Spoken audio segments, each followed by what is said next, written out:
Has SAEED's a fucked up guy. Wow, that's actually not nice. That's crazy. That's crazy, man. His country weren't even in the competition, and now he's rallying behind the Ivorians. They don't want you, bro. The Ivorians, they don't want SAEED. They don't want you, bro. He actually he ruined my surprise as well, for fuck's sake. Wow. Wow. You know what, yeah? You know what? I'll hold it, because I was talking a big game. I was rubbish in Ivory Coast. Really was. Like, I was very, very confident about this game. And we were rubbish. I'll be real. We were absolutely terrible. Did not deserve anything from that final. And if we had won that final, it would have actually been one of the nastiest ways to win silverware. Like, very, very nasty performance. He scored from a set piece, barely created anything. They cut us apart, man. They should have been like 2 or 3-0 up in the first half alone. It was embarrassing. And that coach, Jose Mourinho's brother, that coach. Jose Mourinho. His first name is Jose, and it's fitting. Jose Pusero. Get him out of there. He's a scrub. He's fucking shit, bro. Fam, look at all the talent we have, and you're playing a 2-man midfield of Onyeka Iwobi. It's stoppage time. You're down 2-1 in the final, and I'm still seeing 3 centre-backs on the pitch. But didn't you do better than you expected, though? But that's the problem, Turkish. That's the problem. Nigeria did do much better than I expected, and that's the problem. Because I was ready to do... thing or something. What is it? Southgate. You know, it's one of them ones where it's like, I'm used to this now in Nigeria. I'm used to Nigeria like doing well in the group stages or winning a couple games, and then either fumbling maybe the last group stage game or making it through to the knockouts and losing to some scrub, right? The last AFCON we played, we blitzed the group stage. We looked really good, beat Egypt. Then you go and lose to Tunisia, one of the worst teams. There's the year before, the couple of years before that, you make it all the way to the semi-final. Riyad Mahrez scores that ridiculous free kick, and we get dumped out 2-1. So it's the hope that kills you with Nigeria. And I didn't come into this tournament with like major hope. But when the team have actually defended well for the most part, even though we're not really that fluid going forward, and have scored enough to get to the final and have beaten teams fair and square, like, play better than that. Because now you've got me invested, super duper invested. I'm invested, and you go and dash it all away. Like, I'm just sick of them, man. Honestly, I'm sick of them. But mainly, I'm sick of that coach, man. He needs to go. He needs to go. Get rid of him. You lot were disgusting, you know. You lot were actually disgusting. I was watching that game, right? I was covering that game. First half, you guys took the lead. And I got KG's uncle ringing me, cussing me down, talking about and I'm like, bro, you're not even playing well. You man are playing awfully. Your attack is not. It's not attacking. There's no connections. There's no combination. I'm looking at Osimhen. He's playing like a Sunday league striker in terms of the service you're giving him. I'm not trying to rub him out, bro. But like you man are just lumping balls up to him, making him have to fight. It was like what did I tell you? What did I tell you yesterday on your stream? I'm not going to repeat the first part. No, don't repeat that. Don't repeat that. I was there. Don't repeat that. You are wild, man. My head was gone. My head was gone. I'm not going to lie. My head was gone. Message me what he said. Message me what he said. My head was gone. What I'm going to say is this. Victor Osimhen needs to go back to Italy, put his head down, and get it. No, wait. Chill. He needs to get it back out the mud again. Yeah? He needs to get it back out the mud, because we saw, the thing is, Osimhen, his goal scoring form in this tournament was terrible. Like, couldn't hit a barn door, like missing everything under the sun, right? But I could forgive that, because some of the performances he was putting for Nigeria, like, they were actually good. Like, because the way we played, the manager's so shit, and I actually sort of feel a bit sorry for Victor Osimhen sometimes, but the manager's so shit, and we basically play Route 1 football, like lump it, dash it all the way there, fuck it, Osimhen's up there somewhere, dash it and make him fight like 2-3 centre-backs all the time. So I have some sympathy. Genuinely, I have some sympathy for Osimhen. I love the way people thought, when we come into Big Six, nobody's going to get cooked. What do you mean nobody's going to get cooked? This brother's whole nation turned up to an AFCON final, and they didn't start playing until the 85th minute. I kid you not. These men didn't start playing football until the 85th minute. The whole game plan was sit back, park the bus, and protect the 1-0 lead because we're going to do prime Jose Mourinho football. We're going to keep a clean sheet. And then as soon as Pro said, you know what, actually, no, we got Sebastian Haller. No, we got options. And they put a couple goals past them and they deserve to be ahead. Nigeria like, oh, let's get playing now. Let's get bopping now. What? This manager should play. He didn't play, bro. We had 3 shots. We had 3 shots the entire second half. We had no shots in extra time. We had 5 shots in like 97 minutes of football in a cup final. Can you imagine? You have Victor Osimhen, you have Lookman, you have Terence Murphy on the bench, you have Chukwueze, who I don't really rate, but Iwobi was awful. Iwobi, oh my days. He was terrible. He was terrible. Anya, who's had a sick tournament, he was awful as well. Onyeka, the last couple of games, he was bad. But my thing with the coaches, you're seeing the midfield are struggling. Keep the creative players on the pitch and add another fucking midfielder, bro.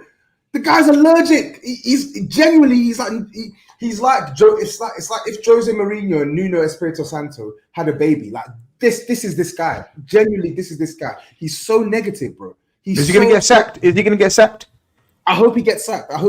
He's rubbish, bro. And you know what broke my heart? Can I just say what really broke my heart? Final thing I'm gonna say, right, is to see a real Nigerian, a real true Nigerian to the core, like Astrid Wet, crying on Twitter with that video. Honestly, it just broke me. Because you know she had the jello fries popping in the ready to celebrate, and bro, it just hurt me. No, she was ready. She was ready. She was ready. She was ready. I'm so glad you said this, right? Because I've allowed you. You notice I've never made many jokes about Astrid Ware and Chelsea. I've allowed you. So I'm glad that you've opened Pandora's box. Nigerian, she's yours. You've opened Pandora's box. So now there's no holds barred. Yeah? Now there's no holds barred.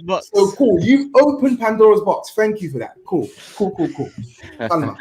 I actually feel sorry for Toby, man. I'm feeling sorry for him at this point. You're just a loser, man. Out and out. Like, everything. You just lose.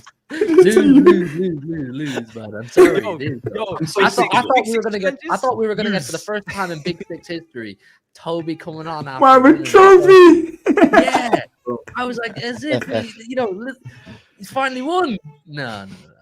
I'm so sick of it. All I'm gonna say is this: no more of these. Can I say it on here? Yeah. No more colonizers. I don't want to see any more colonizers managing Nigeria. The last man to win us at AFCON was a Nigerian. Stephen Keshi, rest in peace, Keshi. I don't want to see any more of these colonizers unless they're the same guy. Unless it's my man who managed Saudi, the legend, Herb Renner or whatever his name is. Unless it's that guy, yeah. I don't want to see any more colonizers. Keep it black. If it's not the same color as this, I don't want to see him managing this country. I'm sick of it. I'm so sick of it. Honestly, I'm sick of it. No, it's mad though. You actually are losing everywhere you go. It's mad. Tottenham, Nigeria, Big Six challenges. It's mad. You better win that predictions table. You actually better win that predictions table because we need to celebrate something. He's gonna win it, man. He's gonna win it. This is a nice weekend. Oh, yeah, no. Do you know what? He's gonna smoke that one. Yeah. If anyhow he bottles that one as well, that's the ultimate because he's got a nice. What do you mean? If I bottle it? Come on. The Premier League, the predictions table. Yeah. Anyhow he loses that. I'm telling you, that's gonna be the ultimate Spursy, and we will be there. Is it just me, or is it just me, or is GRIZZ's mic? You say you will be there? Yeah, it's we will be there for your forfeit, brother. What's going on with Mike? People. It sounds like you are literally like your head is literally right in my ear, like you, right you here. are on the tannoy, brother. You are on the you're a stadium announcer. Anfield, yeah, you're Anfield. You never walk alone in that. Yeah. That kind of vibes. I'll calm it down. See, I turned it up in it. I turned up the noise. You understand? I turned it up because people were saying it's Anfield, yeah. People were saying it's too low, so I've mic'd it up a little bit. Let's see. I won't shout. You still got to turn it. But you got to turn it down though. Turn that down. We will be there for your forfeit, brother. You need to worry about your forfeit, not me. Who's behind Toby in the prediction league? Give all my points if it's possible. Is there a way I can give my points? Who is it? Is it Turkish? Yeah, let's go to it. Yeah, Turkish will win. Turkish. I just think Toby will bottle it now. This guy can't win. Oh, he's got a crazy lead. No, it's not that big of. It's not big of a lead. Not big enough. I'm catching up on my what it is? Yeah, Chelsea. I predicted 3-1 in it, and that last goal from Enzo. it's sorted, man, out because it would have been peak otherwise. Yeah, That would yeah. have been 103. No, we can do it. We can, come on, guys. We can do it. SAEED, come on, bro. I would have got Look at 3 correct Hugo. scores if You- Enzo didn't score, man. Nah, man. Come on, Hugh man. got 10 points. He got 2 correct Let you scores guys as well. have fun, man. Unbelievable. If that had stayed 2-1 and I got 3 correct scores, would that have put me ahead of Matisse? Yes. Yeah. Unbelievable. Yeah. No, it wouldn't have actually because he's got 14. He would have been level. Oh yeah. Okay. For audio listeners, Tobes is top 111 points. I'm in second on 105. Saeed's in third on 102. Matisse 96. Hugh's now on 94. And GRIZZ, good week for him as well. He's on 86. So yeah, Man, how you saying good week, man? Are you taking a piss? you got 8 points and Matisse got 4. That's a good week. You were Oh, so did I? It says 5. It says 5 there. What? It said 5 there. Overall I got 8 You got points. 8 points overall. Yeah, Oh, okay. that's good. Well done, man. It's been a while. you. That's what I'm saying. So it's They moved motivation. nowhere though. Didn't get nowhere. It's one of those ones, like, you know what I mean, where certain teams won this Yeah, weekend you and got like a little bit celebrated just staying there. You know what I mean? But anyway, we get into it. We got let to me look get after Grizzly's mic, man. What are we gonna do about this guy? Well, it's I'm- calm now, no? No, it's not. Nah, I'm not gonna. Well, I'm not gonna pretend like it is. This mic is killing my. Is it eardrums. calm, I'm guys? I'm gonna be sent to hospital listening to this. We don't need you reading the team sheets, man. We can hear you. I'm preparing you for Anfield, my brother. Yeah, we Toney must ain't do preparing. something. And I'm preparing you for Wembley, my brother. We're bringing the noise. Is that better? Is that better? Put it down a little bit. Yeah, I Yeah. think we've. Yeah, that's alright. better. Yeah, that's better. That's If better. you put it down, Okay. Grizz. Yeah, I'll put it down. All right, cool. Or maybe you put it down. I I'll did put it as down. well, but I don't know if it works from my side. I don't know. Yeah, I'll put it down. I'll put it down. Is it the first? Should we ask the chat? Is it the first time this season that all Big Six clubs have won over a weekend? Apparently so. I think so, yeah. I think so. I don't think so. I don't think so. No, you know what? Oh, At the start of the season, we had a couple of. Okay. I think at the start of the season, we've had one game where everyone won. I don't think this is the first time. I don't think so either. No, it's But not the listen, first time. no. Definitely. Before we move into that, I've got a few super chats on AFCON as well, so I might as well get them in here now. Kiefer says Ivory Coast on top of Africa.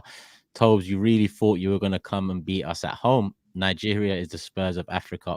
Bottle jobs. Fairs. Oh, Melly says Mourinho's homeboy has Nigeria playing fossil football. It was pure defensive tactics. Quite a few here. Ivan says, yo, Tobes, sorry, but as a Ghanaian, I'm glad you didn't win this. The amount of talking you would have done or you would have made, what you saying though, another New York trip this summer. Nah, not New York, but Pick up Ivan. you have plans. He was to. he was out there the last time we were there, innit? And he was Yeah, messaging big up me. Ivan, yeah. He was messaging me big on up Instagram Ivan. saying, "I'm glad you lost. I'm glad you lost." Of course, he would say that because he's Ghanaian. That's why Yeah. he's got Hey. piggybacking off other teams, man. Instead of doing the business themselves, man. They should be ashamed of themselves. Hmm? Like AJ, Saeed. Shush. AJ says, I told James on AFTV that Osimhen is a 75 million striker and that I'd prefer Toney all day. I'm glad you guys see why. He's good, but one damn. I agree with that. He is good. He is good. Go on. Sorry, you wanted to talk. What's your opinion on the Toney Osimhen stuff? Because I don't think I've ever heard your like if we're talking about two Arsenal, what do you think would suit better? Because you probably know Osimhen a bit more than most as well. Toney suits Toney. I think on the ball, Toney suits Arsenal way more than Osimhen because Toney has a solid technical base that Osimhen doesn't have, right? But Osimhen suits Arsenal off the ball because Osimhen will do the groundwork, the dog work that Toney doesn't really do. Like, and I think Tony it's does. a good. Tony does. No, but not to Osimhen's level. Osimhen is literally like a dog with a bone. Like, if there's one thing I can say about Victor Osimhen, like Osimhen is the type of guy that can help manufacture situations all by himself because of that chaos factor. Right. Similar to like Darwin Núñez in that respect, where like you lump a ball up top and they're gonna cause the defense all sorts of problems, right? He's strong, he's fast, and he's gone. Just Sorry, a couple you of wanted to things. say A couple of things though with that. I know what you said about Osimhen and how Nigeria play him. Yeah, we have to realize that the last couple of seasons, Osimhen's been playing with Napoli, who are very similar stylistically to Arsenal. So the service that he would get for Arsenal would be different from Nigeria. I know you're probably still fresh with the Osimhen of Nigeria, but the Osimhen of Napoli, translating that into the Osimhen potentially Arsenal with Odegaard and etc. You know, I think it's a deadly combination. I know he's not had I know he's had a nasty AFCON, whatever, but I just think it would be a deadly combination. Toney, you're right. Toney is a bit more polished with his hold up play, with his linking up plays. Just he's polished. Yeah. But he hasn't got that. He ain't got that tenacity that Osimhen has. He ain't got that dog that Osimhen has. Literally. Right. And Arsenal, and if Arsenal lack anything now, it's just that final piece of that Drogba-esque type striker at all costs, score at all costs. They've got perfect goal scorers. Do you know what I mean? They need to score beautiful goals. He would be the one that scores every type of goal. But I do think I would hate it if they got Osimhen, put that way. Yeah, I do think though. I feel like from what I've seen, Toney seems a bit more clinical than Osimhen as well. Because I feel like Osimhen, he'll take a lot of chances to score. But I think the good thing about Osimhen is those type of strikers, because of how busy and active they are, they always get themselves in situations where they're in a position to receive a lot of chances. So it's an interesting one.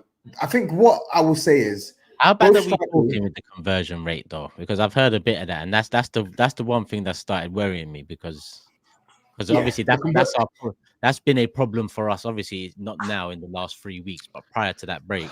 Yeah. I'll be real. Like Ivan Toney looks more clinical than Osimhen. He does. Right. But Osimhen is younger, and Osimhen can deliver within the right team and the right conditions. I think that's what I'll say about Osimhen. Ultimately, neither striker is worth 100 million or more. Like I feel like Osimhen, there's still one too many deficiencies to justify 100 million price tag. If you're getting him for 70, 80 million quid, I think that's fair, right? 100 million? Nah, he's not worth that. Sorry, he's not worth that. And neither is Toney, to be honest. And I like Toney. I really like Toney now. I never used to like Toney before, but I really do. What I will say is this as well. Osimhen isn't a prick. Ivan Toney strikes me as a bit of a prick, you know. Like I'm not. I don't know what whether. do you mean? What you like that? That's good. What do you mean by that? It's good though. So what I mean by that is even just Osimhen isn't a prick. Just this weekend gone, yeah. They're asking him in an interview. I know he's joking about it. Obviously, the manager's saying that, like, the manager's come out and said a couple of days back, like, we're probably gonna have to sell him. He's not signing a new deal, and he probably wants to go on to move on to a bigger club. That's just the way it goes, isn't it? And then he's joked about saying, "Oh, I take that as the manager doesn't want me." What? I know it's a joke, but I'm like, what? Like, what? How have you plucked that from what Donny's saying? And then this whole charade with him and the betting ban. Brother, you were betting. You broke the rules. And then you come out, he's doing this press tour like he's it's him against the world or silencing my doubters. No, you broke the rules. The rules are there in black and white. You broke them, you got banned. You got bagged and then you got banned. Like, what is there to it? Nobody's doubting your quality. You got bagged. You got bagged and tagged. Simple. It happens.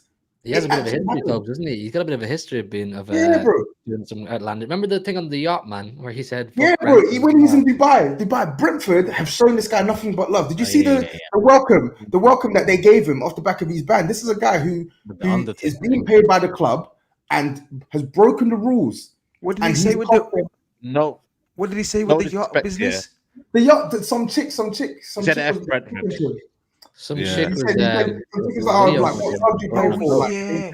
Brentford. I'm like, what? No way. You know what it is? No disrespect to Brentford. Is it because it's Brentford? Is it because he believes he's bigger than Brentford? Like, let's be honest. I don't think he would have do that. No. Just disrespectful. But that's what Toby means. That's being a prick, Saeed. He does think that. He's doing it. Yeah, but that's being a prick. Yeah, I know. But then the manager. So why are you defending that? Why are you saying is it because I'm not saying making a case? Listen, I'm not defending it. You're doing the Man United defense, isn't it? This is Man United players, isn't it? Here we go. Bro, just because he thinks at Man United, he thinks like, yeah. How you getting this over? You know what he's doing, guys. You know what he's doing. You man listen to that podcast, Diary of a CEO, yeah. I couldn't even get through. Yeah. I couldn't even get through 10 minutes of that because I was listening. You know that Jose Mourinho meme where you just have to take out the. I just turned it. I'm like, what the hell are you waffling about? You were betting. You were literally betting. You got found. You got found out, and they banned you. What are you talking about? Like, I'm so confused, bro. I didn't get it. It's modern day social. No, this is what social media has done, bro. Everything's a documentary now. Everything is a story. Everything is of course, comeback. Everything is revenge. Everything is it's wild out here, bro. No, what I was trying to say. I think the whole situation is messy, by the way. I just want to make that clear. The manager comes out and says this, then he goes, oh, did he say that? Well, it's basically like, I have to, look at it as a CV for someone else, isn't it? Like, I have to make sure my resume is on point. I just feel like they're doing a lot of banter.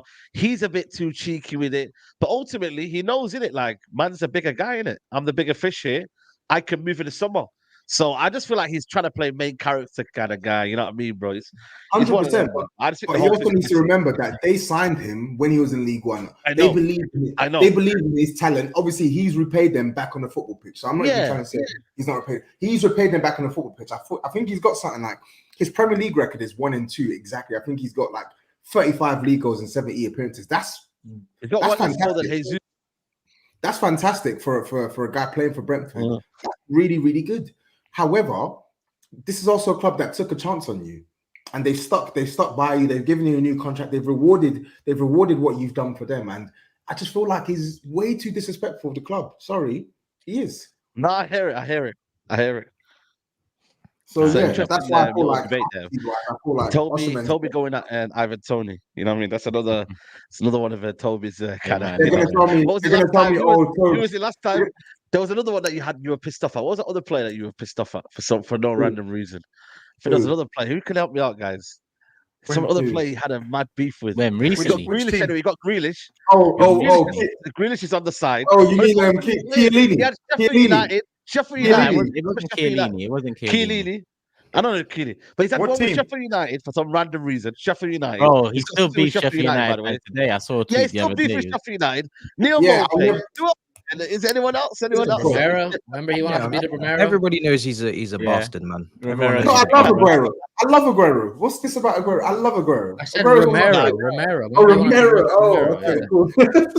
Yeah, Ramsdale. Luton's another one. You got something against Luton? You hate Luton for some reason. I just said Luton's a shithole. Gundogan said he hates Gundogan as well. I literally said. People are saying, guys, hands up. Who thinks Luton is a nice?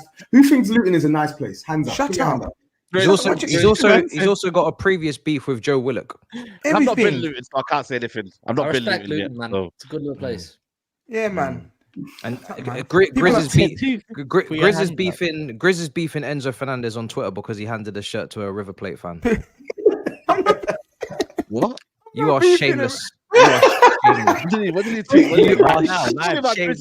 Matisse, what did you say about GRIZZ? He tweets some random stuff here behind your back, you know. This brother is shameless. This brother is shameless. Man, I'm not beefing anyone. Toby, people are saying you're the YouTube Mopai. Oh God. Honestly, I don't understand it. Like, first I get, you know what it is as well. One thing I don't understand is people need to realize, I can dislike something in someone or dislike a certain aspect about a player without having an agenda on that player, right?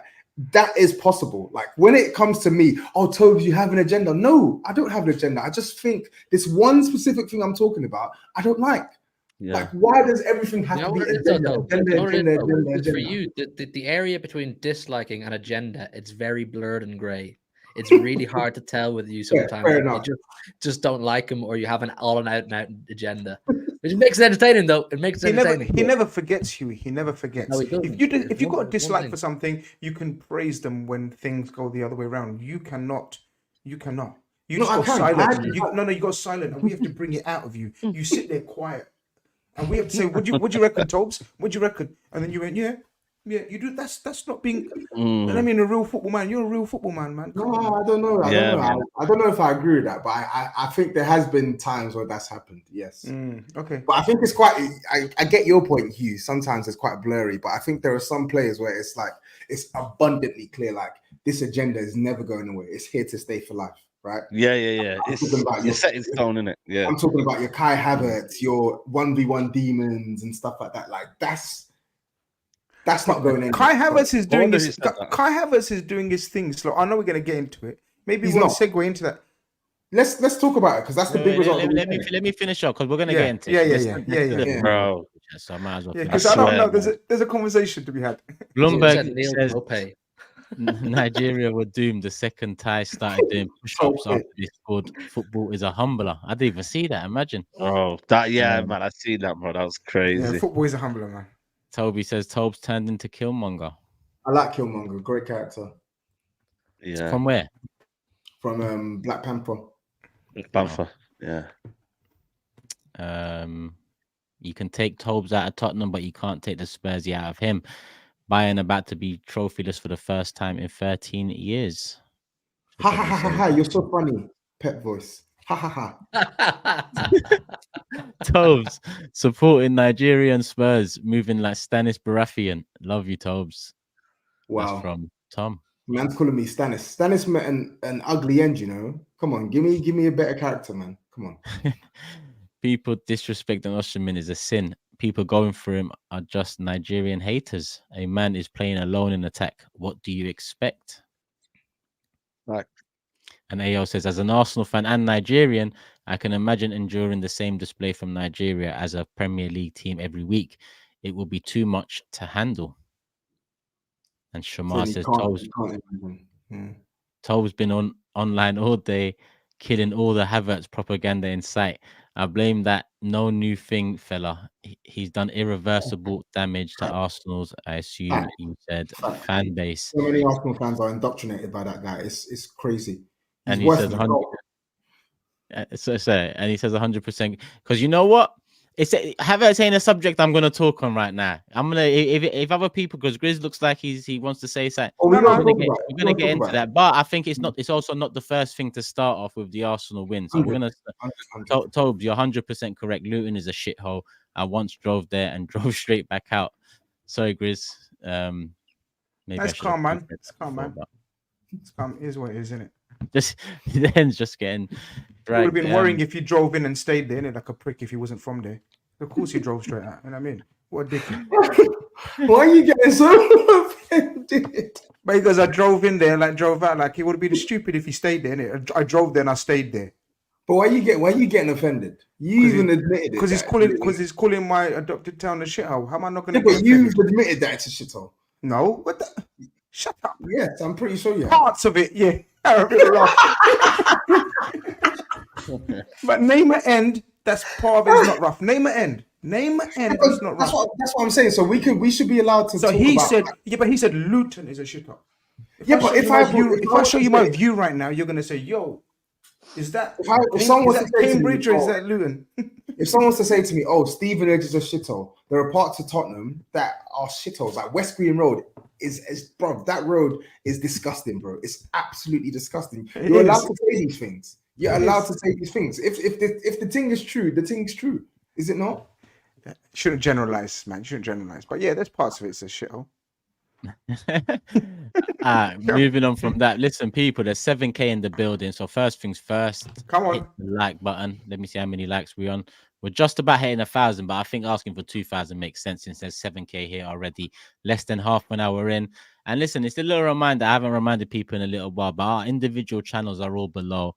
I believe me, Matisse, SAEED, we're on the road to 100K. I know Hugh's personal channel is close to 7K, so he's currently on the road to 50. Tobes on the road to 50. Grizz on the road to 50. So if you haven't already, obviously subscribe here, but go over to the individual channels to make sure Hugh hits 7K.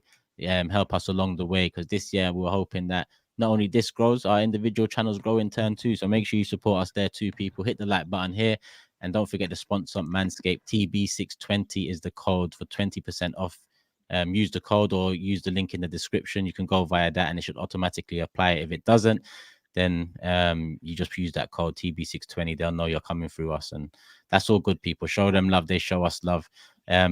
A piece of content dropping this week. A roundup, well, not a roundup, but top 6 strikers of all time is missing out of the series, and that will round off the series. So that one's coming out this week. I won't let you know when, because if you're subscribed with the notification bell on, You'll know when. It'll be a premiere as well. We'll all be in the chat, so make sure you're there too, people. JC says Turkish been on the icy pollen since Declan Rice sent West Ham to Mars. Yeah, icy pollen or not, we're all good people. We're all good. All wins in the big six, like mentioned earlier. All wins all round. 3 points all round. Big up everyone, man. Big up everyone. Chelsea. Some done it in some ways, some done in others. Shut it, SAEED. Chelsea. What was that chant that your fans were singing the whole second half? What was it? Sing it for us, Matisse. Do you think I had my audio on while I was doing a watch along? I don't know. What would they say? Oh yeah, that's it. They're singing Bob Marley. Everything's gonna be all right. 1-1. They said that. Yeah, bro, they were singing it the whole second half. Is that a thing now? Is that a thing now? They were singing it, man. The whole second You half. lot sing that to yourselves to make yourselves feel better. What's going on? Yeah. I heard people saying that in my comments, but that's an Ajax song. That on. It is an Ajax song as well, yeah. Ajax is vibes though. I don't think this is true. Ajax is vibes and organic. This is just. Oh, okay. Yeah, because none of your fan bases be taking songs. Yeah, it's all organic over there, isn't it? Bunch of. No, we didn't say there was anything wrong with taking songs. We just said that Ajax is organic, innit? Yeah. You get it. That's organic. It took me a second to clock that, you know. Must be talking about. He must be talking about food or something. I don't know what he's talking about, honestly. Maybe I'm talking about some of that icy pollen. Maybe. Cool. Let's get into it though. Obviously, the probably the fixture to talk about first is Arsenal 6-0 away from home. All of us did predict Arsenal wins, but none of us predicted an Arsenal win like that. I don't think anyone did. Emphatic win. I know we've already mentioned Havertz. We can talk about that in a bit. It's not something I'd want to talk about, but GRIZZ wants to mention a point or two. I think we start overall. I think it was important. Like after the 3 points against Liverpool, this 3 points became just as important as that 3 points. Because last time we got a big point at Anfield, we followed it up with West Ham, loss, Fulham, loss. It was looking bleak. We had to get back into it against Liverpool. If we lost that game, we was out of it. We got back into it. How do we follow it up after Liverpool and City both win on the day before? We follow it up emphatically away from home. And listen, West Ham are in poor form, but not many teams do that to them or can do that to them. We ripped them apart in every way, shape, or form, from set pieces to creating chances from open play. Could have been more, maybe should have been more, but 6-0 away from home against West Ham, our biggest ever Premier League win. I'm not too sure if it's our biggest ever win in the top flight. I don't think it is if it mentioned Premier League, but Arteta done his thing again. Injuries aside, like I think I mentioned it last show, well, the show before last, because big up Lee Judges, he filled in last time. Without Jesus and Partey last season, a lot of us, wouldn't be predicting wins for Arsenal. This season, we've been without them for the majority. Well, not necessarily Jesus, but in terms of a productivity sense, we've been without Jesus in comparison to what he was last season, and we're still there. The question was, is it all going to click for Arsenal early on when we was kind of top, fighting with Liverpool, Anfield away, and all that when Man City were on the Club World Cup break. Now we're back in it. It's about momentum. We've got very winnable games coming up. This game in particular. Declan Rice, I think he was the man of the match. A few people have what did you lot think? Declan Rice, for me, it was clear, but then Lee said he thinks it was close. So Jordan earlier on Forever Arsenal, they said maybe Odegaard. I think there was fewing with a shout, but Declan Rice for me. I think Odegaard for me. Odegaard or Trossard for me. They were pooping. Yeah, everyone that watched it on TV tended to say Odegaard. Yeah, Odegaard for me. Them two were sourcing in the first half. It was mad. Let me see what the Odegaard. I think Odegaard's form since he's come back from injury has actually been really strong, because I think I was quite critical of him early in the season because I didn't think he was playing well at all. I really didn't, and I stand by that, because when you look at the performances that he's putting in now, this is what he's capable of doing. But I was really shocked by Trossard. Trossard, I know he's obviously playing a striker, and I know we'll talk about certain brothers, but he was doing certain brothers' jobs, dropping into the midfield, spraying passes. Really good finish. Trossard, that's probably the best game I've seen from Trossard in an Arsenal shirt. So I think there were a lot of good performances from you guys on the day. Declan Rice was quite good as well. Gabriel's a monster. Yeah, let me ask, Tobes, what do you think about? Because a couple of years ago you called him a bozo. Yeah, I want to know if you've changed your mind on that. Like, because he has. Yeah, but that doesn't mean I don't rate him. I think he's had bozo tendencies in the past, but I've always thought Gabriel was a good centre back. I think Gabriel's quality. I think he's quality. Like, I think he's. I get pelters from a specific Spurs group where I'm like, oh, you're creaming Arsenal. No, like, the guy's class. I've never really understood why Gabriel doesn't really get the flowers that he deserves, because this is because Saliba's next to him. That's why. Yeah, but Saliba wasn't next to him 2 seasons ago when they missed out on top 4, and he was class then. He was class last season. Yeah, but you're like you said, he did have some bozo tendencies. So because of those bozo moments, when you have a bozo moment, it's gonna overshadow any Man City game. Remember, we was winning 1-0. I think he rushed into the back of. It might have been Jesus. Was it? Wolves away a couple of years ago as well. He's improved. He was good, but he just had moments. He's improved though massively. I think Saliba beside him has added some solidity and calmed him down, because he definitely did. He was a bit of a liability at times over the years. So I think the partnership they formed has brought the best out of Gabriel. Would be fair to say. He's massively improved. Yeah, it's a good point. Good point. No, I thought it was an incredible performance, man. Me and SAEED was watching it together, and I had to stand up. Honestly, I had to go and get flowers from the table in the kitchen and come put them next to me on the watch along and just give them the flowers physically, because it was. I had to give them the flowers. I've never given a team flowers physically. That was the performance of the season. Like, even though it took a while to get the first goal, West Ham didn't get a sniff. They didn't get a single counter, not a shot on Raya. It was just utter domination, and it was just set pieces. You'd think West Ham would be strong on set pieces, and you'd think they'd be able to defend those balls into the box. But Arsenal's first 2 goals are from set pieces. Gabriel's rising above everybody. Ben White's doing his little block. And then you've got the quality football to match it as well. And like I said, I think Odegaard for me was far and away man of the match, man. That guy froze time. When he received the ball and he wanted to pick someone out, he just told everybody to just pause, bruv. You know, he had a different meaning for pause. Do you know what I mean? That's the real pause right there. Unbelievable performance, man. Arsenal, I did not see. I thought they'd win, but it's a London derby. It's West Ham. I thought it'd be a little bit of a tricky win. Nope. They absolutely floored them. So, what a performance, man. I think that's the best performance I've seen from a team this season, hands down. Wow. Hands down. Yeah. Okay. Yeah. No, what it meant as well, because there was pressure on it. There was pressure, like, after that Liverpool win, there was pressure on it. Then when Liverpool and City both won, the pressure increased a little bit on it. It's away from home against a team that's beaten us twice this season. Declan Rice homecoming, all of the pressure on him. But yeah, I mean, listen, Odegaard was class as well. Even I always say there's a big difference watching it in person to watching it on TV as well. You get different perspectives and different angles. I think Odegaard was. I think Gabriel was more a candidate for man of the match. Well, as close to anyone, because he was something else off the ball. He was moving to man. He did all the dirty stuff well, and that's what he's improved on. Ben White, I think Ben White's improved since the Dubai break. Questions about his consistency prior to that, but I think he goes under the radar a lot. I like Ben White quite a lot. I think he's quite an efficient right back.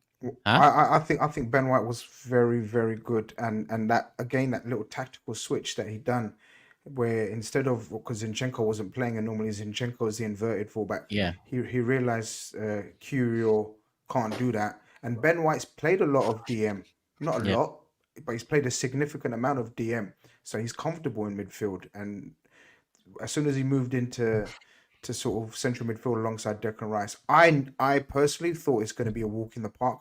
West Ham have been progressively getting worse and worse, and then obviously with Paqueta getting injured, Kudos just coming back from AFCON, not just, but you know, the rhythm's not there like it was before AFCON. A couple of injuries at the back as well. I knew it's going to be easy, but I don't think anyone anticipated this level of easiness, because that was embarrassing. Like that was embarrassing if you're West Ham. Fans were out of there real quick. Embarrassing. Real quick. I can't even lie. Declan Rice, man. Listen, I said a couple of weeks ago, man, he's played a season so far for me. And I stand by that, man. What signing? Probably the most impactful signing this season. Listen, everyone talked about his price tag, but he's fitted in like a glove, man. Like, just unbelievable in every aspect, like leadership qualities.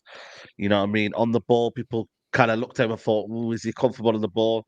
He's just sensational. I said it, man. It's given Arsenal, so much solidity at the back, especially in that midfield where you kind of thought Thomas Partey going out of there, would they kind of, be bad in there? But now, man, he's unbelievable. Like ball retention, getting the ball back, winning the ball back, just excellent midfielder, man. And he's just improved Arsenal massively, man. So give a shout out to him, man. 100% Declan Rice, unbelievable. His ball striking, like I've always known his ball striking is good, but like Arteta using him as this set piece special weapon now is an interesting move, and it's actually paying dividends as well. Like he can really strike a ball. I just thought that was just shooting, but like he's taking corners now, he's taking free kicks, and they're clearly making good use of it. And Arsenal are benefiting. So fair play to the coaching team, but to be honest, fair play to Declan Rice, man. And listen, I hate Arsenal, but I also hate West Ham, and I didn't really understand. The list goes on. How many? Arsenal, Chelsea, West Ham. I hate everyone. Yeah, Arsenal, Chelsea, West Ham, top 3 hated teams, right? But I didn't get why West Ham fans were booing him. It was so confusing to me because I'm like, I don't get it. He was your captain of your previous season. Was it majority? Was it majority? I heard it was only a few.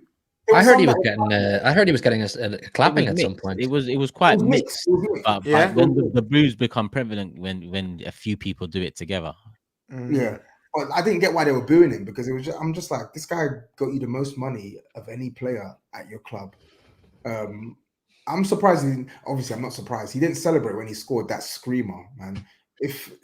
He should have celebrated. He should have celebrated. The stick that they were giving him all game, he should have celebrated, bro. But I get it, it's the first time we won. You do have to show some level of I get it completely, and I'm a cunt. I'll be honest, but I get that, man. He come on, man. He spent. No, years, I get it. And even most of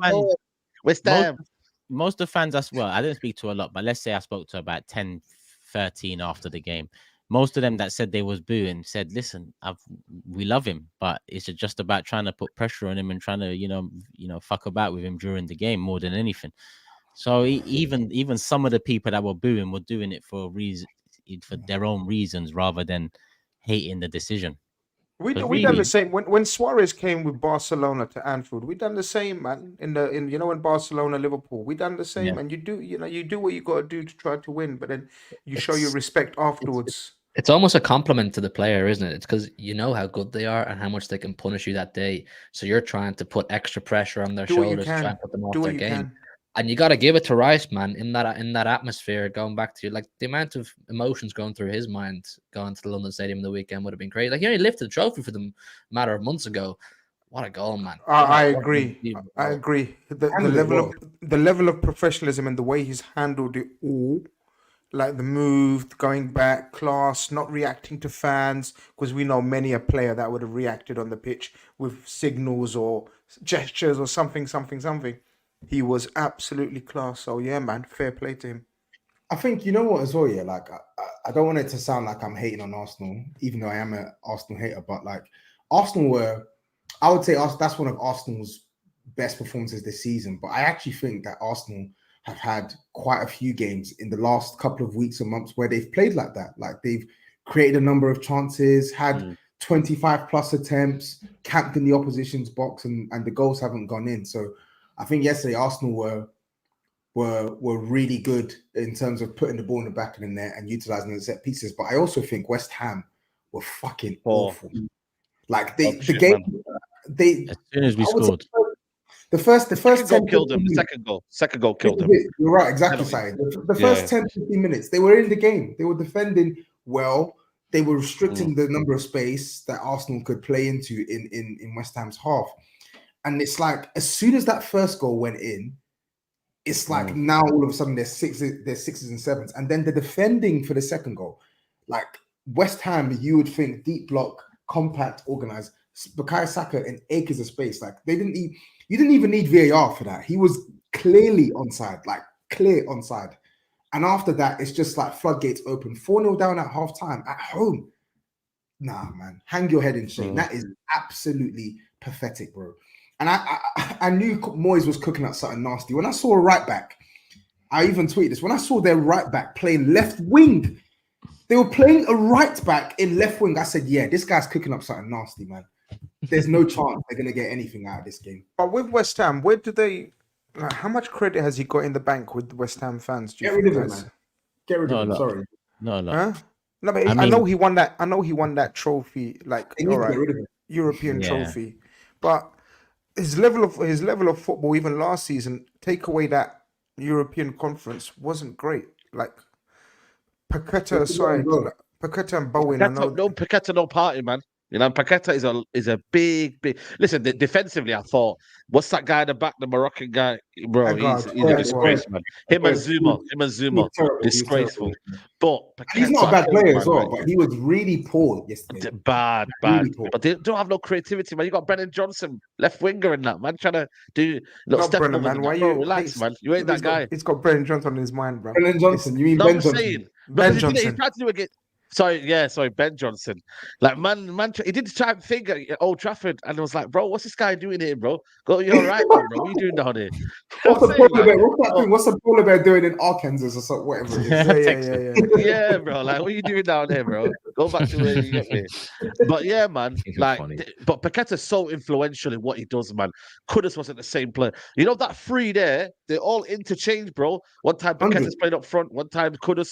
They move around, and that. Do you not think that's a bigger indictment on the manager? Do you not think that's a bigger indictment on the manager that you basically coach this team in such a way that, like, their only way to be creative is when they have a player who's literally, like, known for being an out-and-out creative spark? Like, if you don't have that creative spark, you need to come with different ways of slicing and dicing the team. Yeah. Do you get what I'm saying? And they got enough players at their disposal to play a better style, or to at least. They sold Benrahma, didn't they? They sold Benrahma. I know he's been shit, bro.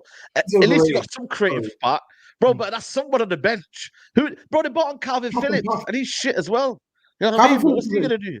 Calvin Phillips isn't shit, but I don't really get it. Like, I feel like I don't think he's shit. I think he's a good player for West Ham. He's a good player for West Ham, but I just feel like with Moyes, man, like you said, the curtain's on the wall, man. The curtain's on the wall for me. Yeah, the curtain's on the wall. Why is the curtain on the wall? He's in 4 place right now. It's not as if he's sticking up the gaff, man.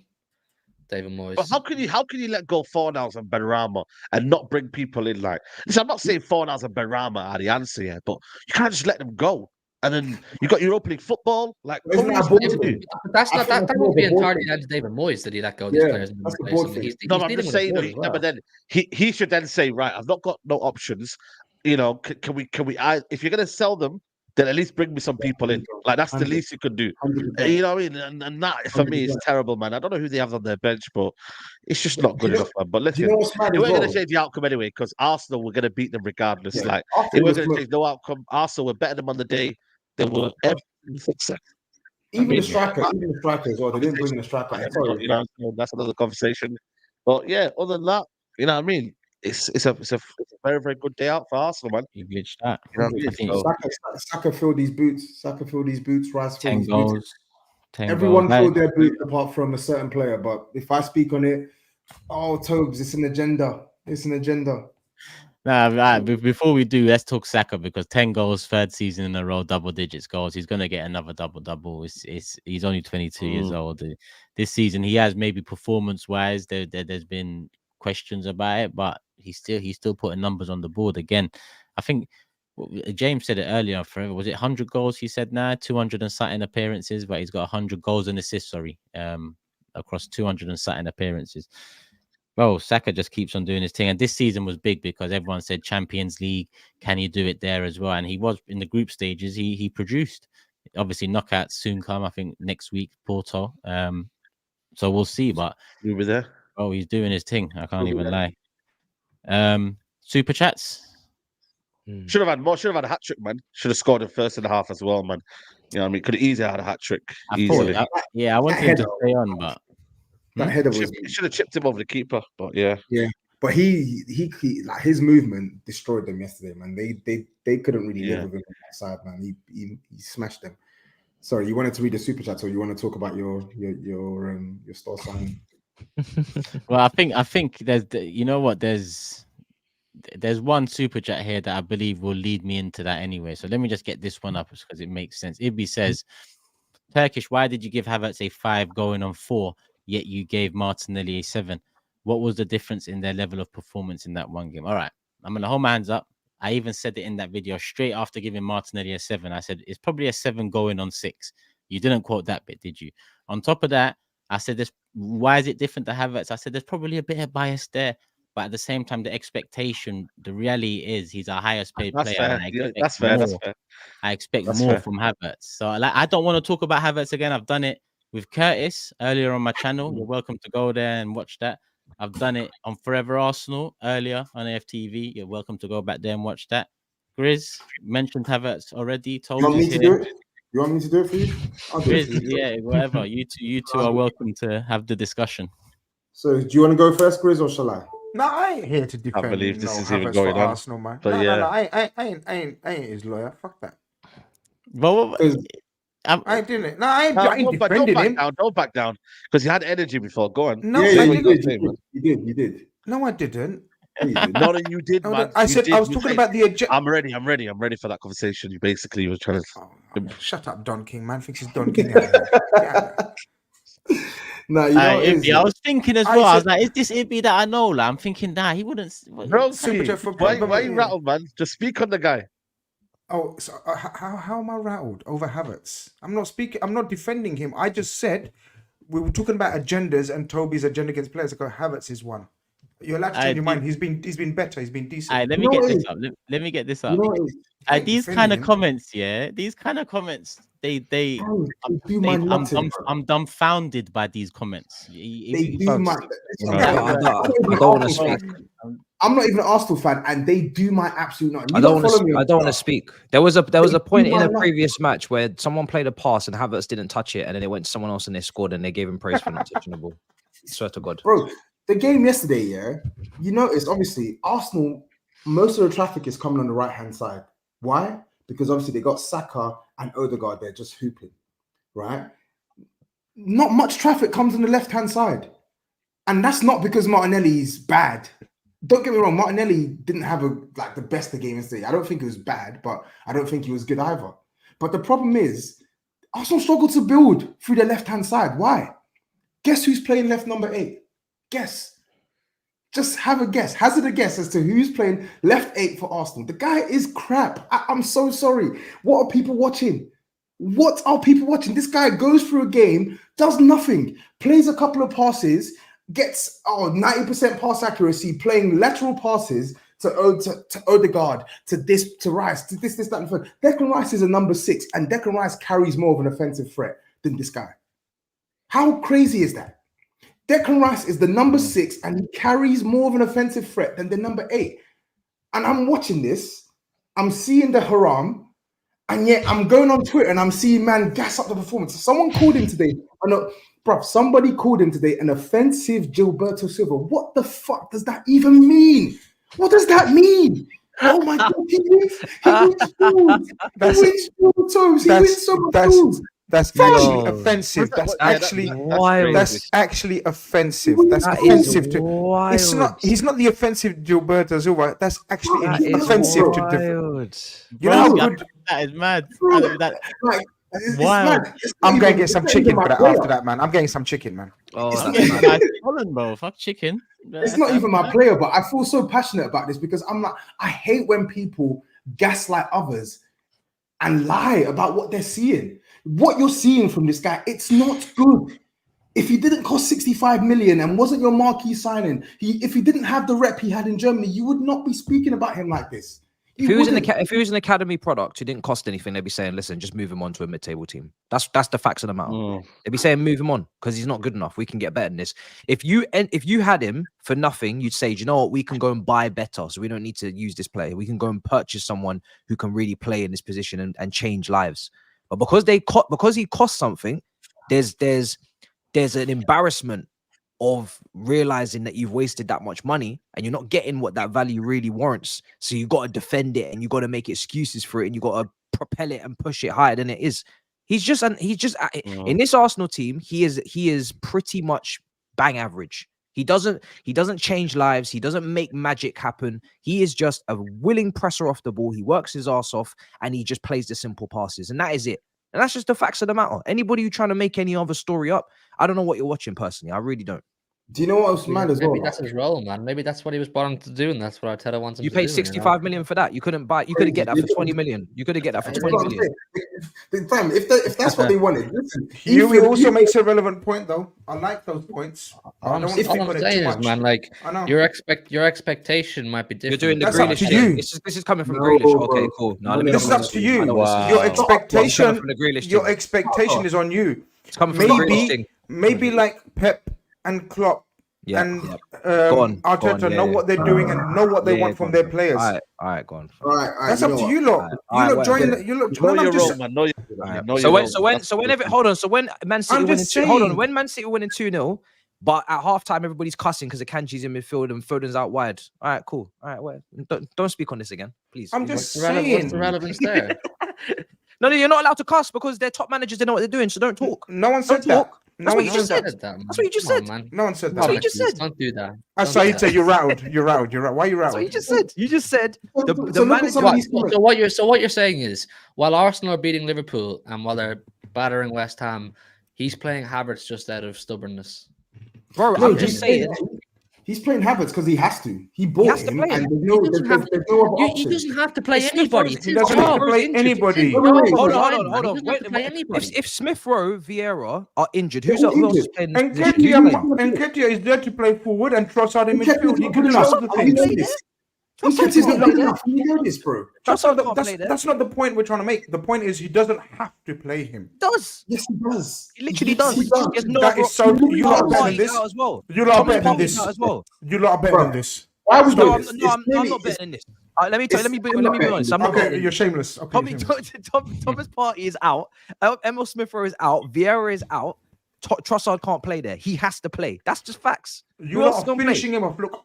65 million is wild. We all know this. We discussed it at the start of the season. We said, listen, hear me out. And we're going to move on. It doesn't matter if you got the 65 million is the 355 million is just the egregious part about it. I'm trying to do a closing statement so we can move on. If Arsenal go on to win a major trophy this year, I guarantee you not one Arsenal fan will be saying, give a shit. Give a shit. Yes, they will still be saying shit. Yes, they will still be saying shit. Clearly, Arteta has a role for Kai Havertz. What do you mean? So what? So that's like me saying 6-0, and you're blaming the guy. Okay, Hugh. Okay, so if they win the Prem, so that by that logic, that's going to mean that Arsenal fans will say, "Oh no, Nketiah is good enough for us." I almost swear he scored a couple of games. No, because Nketiah hasn't played fuck all minutes. If you played minutes and you was involved in let's say a title-winning team. And he's played, I don't know, significant amount of matches.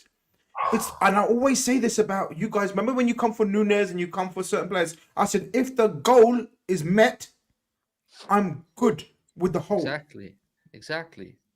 Just because you don't like the role he's playing, you don't like the style he plays in, doesn't mean you can. No, it's not about. And nor do I. I'm not saying he's been a world beater. It was the exact same with Tobes and Jack Grealish when we won a treble. He was still giving out shit about the guy, but Grealish was integral to our treble-winning team. Hugh, I just want parity. Because when it's Jadon Sancho stinking out the joint for Man United, who are performing shit, it's a problem. When it's Lukaku stinking out the joint for Chelsea, it's a problem. But when it's a player who's meant to be good stinking out the joint at a team who are winning, why does no one talk on them? Because Jadon Sancho and Lukaku are moaning and groaning in social media, causing trouble. Right. Shall I find a big money signing who hasn't caused trouble? Keep it to Havertz. They can Havertz. Yeah. Just going left, right, guys. You know what, Matisse? He said what he works his arse off and he does the simple passes. If that's what Arteta believes he needs to do for Arsenal to win 6-0 against West Ham, he's just doing his job. Simple as. They already had that. They already had that. They need to play 60 million. Let me just say this, right?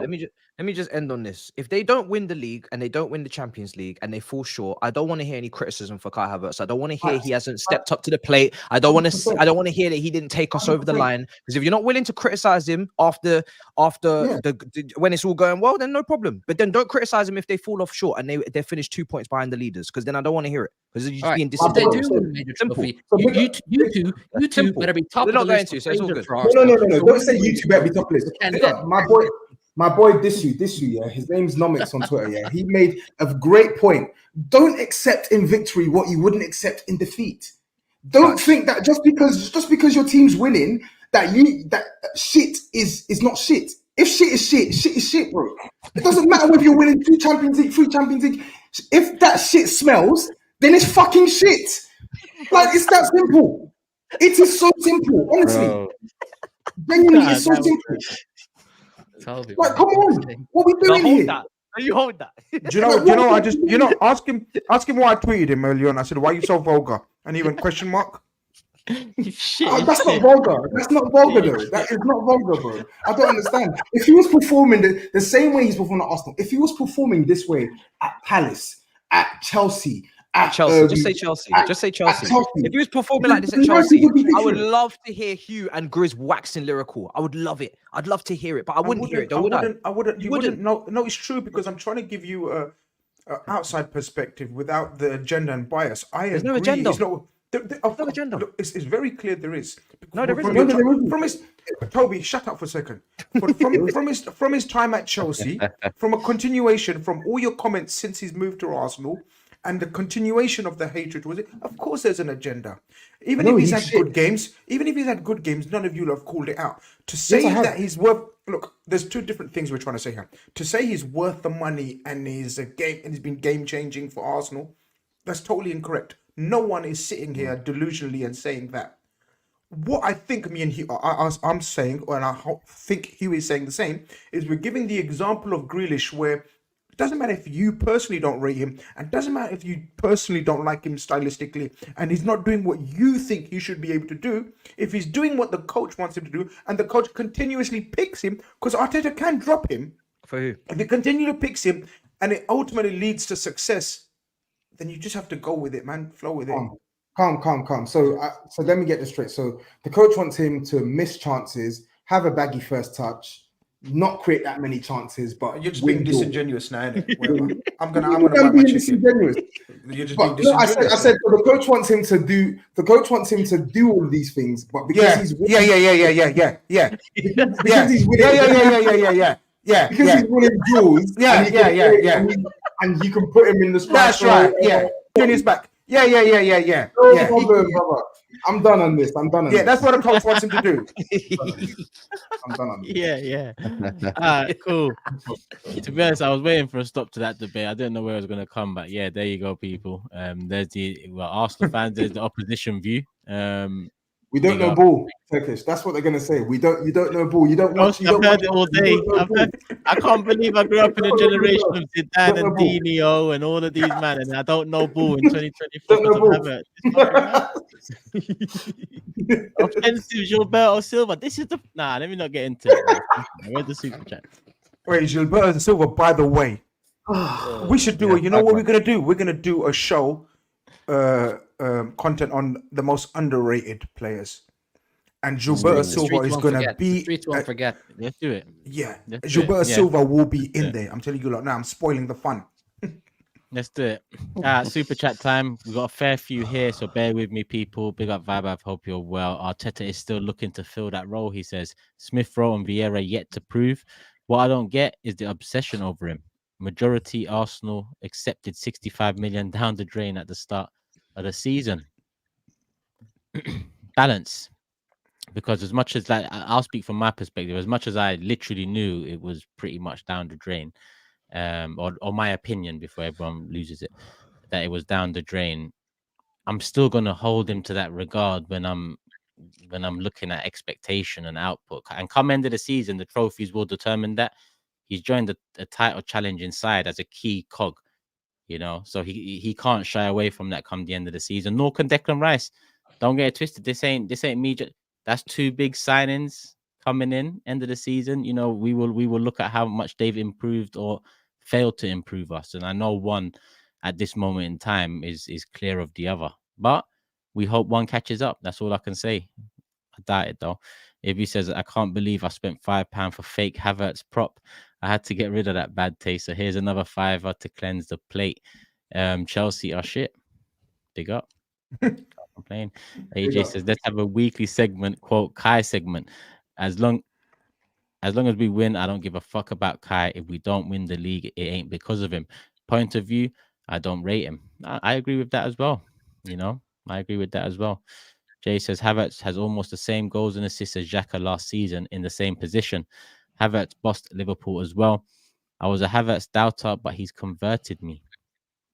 Close to, I don't know, what is it, 4-1? He might hit it. He might hit it. He's had a mix of playing up front and playing that 8 role as well. We'll judge properly come the end. But yeah, Gunnar Rolla says you lot need to stop using the online fan trolls as the barometer of what Arsenal fans say or think. It's nasty. All fan bases have weirdos. Yeah. Big tweet. Big super chat. Yeah. TMB says Tobes Havertz is a poor man's Muller. He puts pressure for counter press and helps in and around only in and around.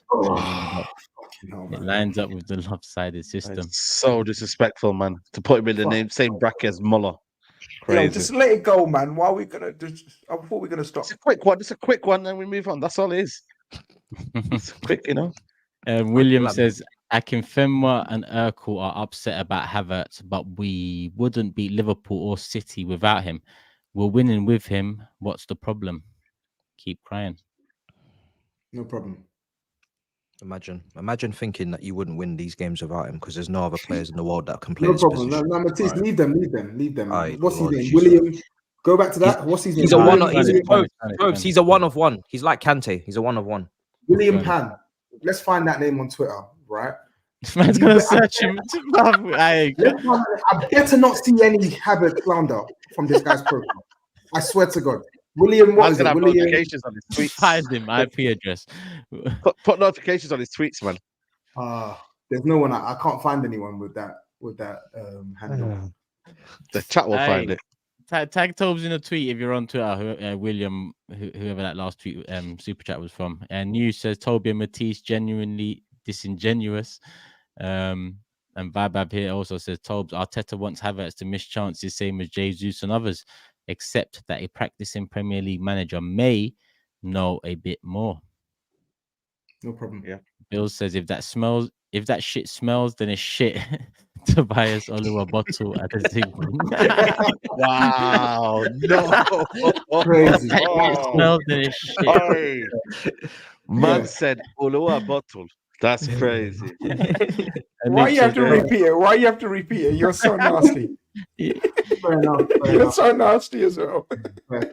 Anoop says Tobes and SAEED, who finishes higher between United and Spurs? Also, let me save this one because that is on another subject. Yeah, save it. Bibab also says he's technical, wins duels, keeps the ball moving, doesn't lose possession, presses well, doesn't score, doesn't create. That can change over a purple patch. It's a lot of doesn't as well, though, man. It's not the right doesn't. Fucking hell, man. Havertz is deadly. He gives ops a false sense of security with bamboozlement. The word on the street is even Sosa is shit in bricks. Bro. Big up Mavic, man. You changed your DP. What a super chat. Hakeem says playing bad is playing bad regardless of team success.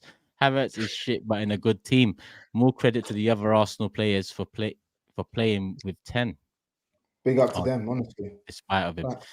Blaze says Arsenal fans on Twitter said rivals don't want to acknowledge, quote, Kai's invincible work, which is vital to the team. Excuse me, sorry, we can't see invincible. That was all part of the Gilberto tweet, innit, Tobes? Yeah. You're being disingenuous, says Gareth. Your favorite buzzword. It'll take time for the Kai Martinelli link up to build. First. Joey says King Kai will win us the CL. Tobes, you got to stop. You got to stop, Tobes. Yo, Big lock up, off your screen. RAK. He said, is there any point of talking about this donkey loving midfielder when we all know he ain't that guy? He's the definition of a has-been. I don't even think he's a definition because he hasn't been, if we were really talking about it. Do you guys agree that Rice and Saka are world class? I think Rice is, if I'm honest. I think Rice is. Saka, there's something that stops me from saying Saka is. I don't know what it is. That when you look at his numbers consistently in the last 3 years, he's basically a guy that gets 10-10. Do Champions League was a big one. He's producing there, but I'm still a bit hesitant to label him that, even though I know the pool of world-class players in general is down. So really, when you look at it, behind Salah, Rodrigo is Saka in terms of right wingers. Does that automatically mean world-class because you're top 3 or top 5 in that position? I don't know anymore what the term is world-class, but I think Rice definitively is for some reason. I'll take Saka over Rodrigo. I don't think Rice. Yeah, I get that. That's a Rodrigo's cold. Would you say, Tobes? I don't think Rice is world class yet. I think he's like. Yeah, I was gonna say not for me, not world class yet. Like, same for Saka. They got to like build their way up to that, right? What are you man saying about Saka and Rice? It's interesting. That's a great question, man. I think they're top players, but yeah, man. I think they're on the right trajectory. I just need what did you say, Matisse, yesterday? About Saka? Remember we said edging it. The edge class. The edging class. Edging world class. Yeah, right on the cusp of it. I think there's a line, and they just haven't quite gone over it yet. I think that's down to like finish off the job in big moments. We're talking about now world class players turn up in big moments at the end of seasons, at big stages, seal off trophies in finals and whatnot. I think that's probably the last step they've got to make. They've done the groundwork in the majority of the seasons that they've played, but it's at that last hurdle where you're talking about Salah will step up, etc. That's what makes them world class for me. Shall we give them the Champions League run and see how they do? That's massive. It's massive for that. It's massive. That would be a big. Yeah, that's what I was gonna say. It's one of those ones where you get Real Madrid in the quarterfinals and you keep a clean sheet. Declan Rice is a monster. They get the day after everyone's agreeing he's world class. I think it's that sort of 90-minute or 180-minute performance away up from against everyone Valverde, being Camavinga. Bags to Real Madrid were through. Oh shit. Everyone agrees is world class. I think it's at that stage, not necessarily a trophy over the line. But you need to get to the semis-finals because you know why our guys got you quite high. It's a bit controversial. People they need big moments on the big stage, man. That's what they both need. That's what I'm saying. It's similar to Tottenham, innit? Like those Tottenham Alderweireld, Vertonghen, like they were top players, but they weren't world class. They didn't finish the job off. Do you know what I mean? That duo, nobody talks about that duo. I don't know.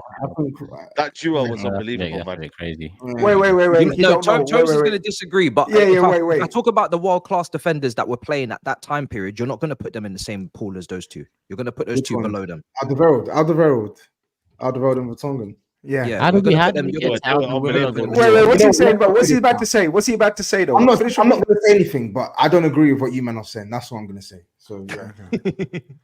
All right. I don't understand that. Yeah. So you're putting him in the same category as Vincent Kompany?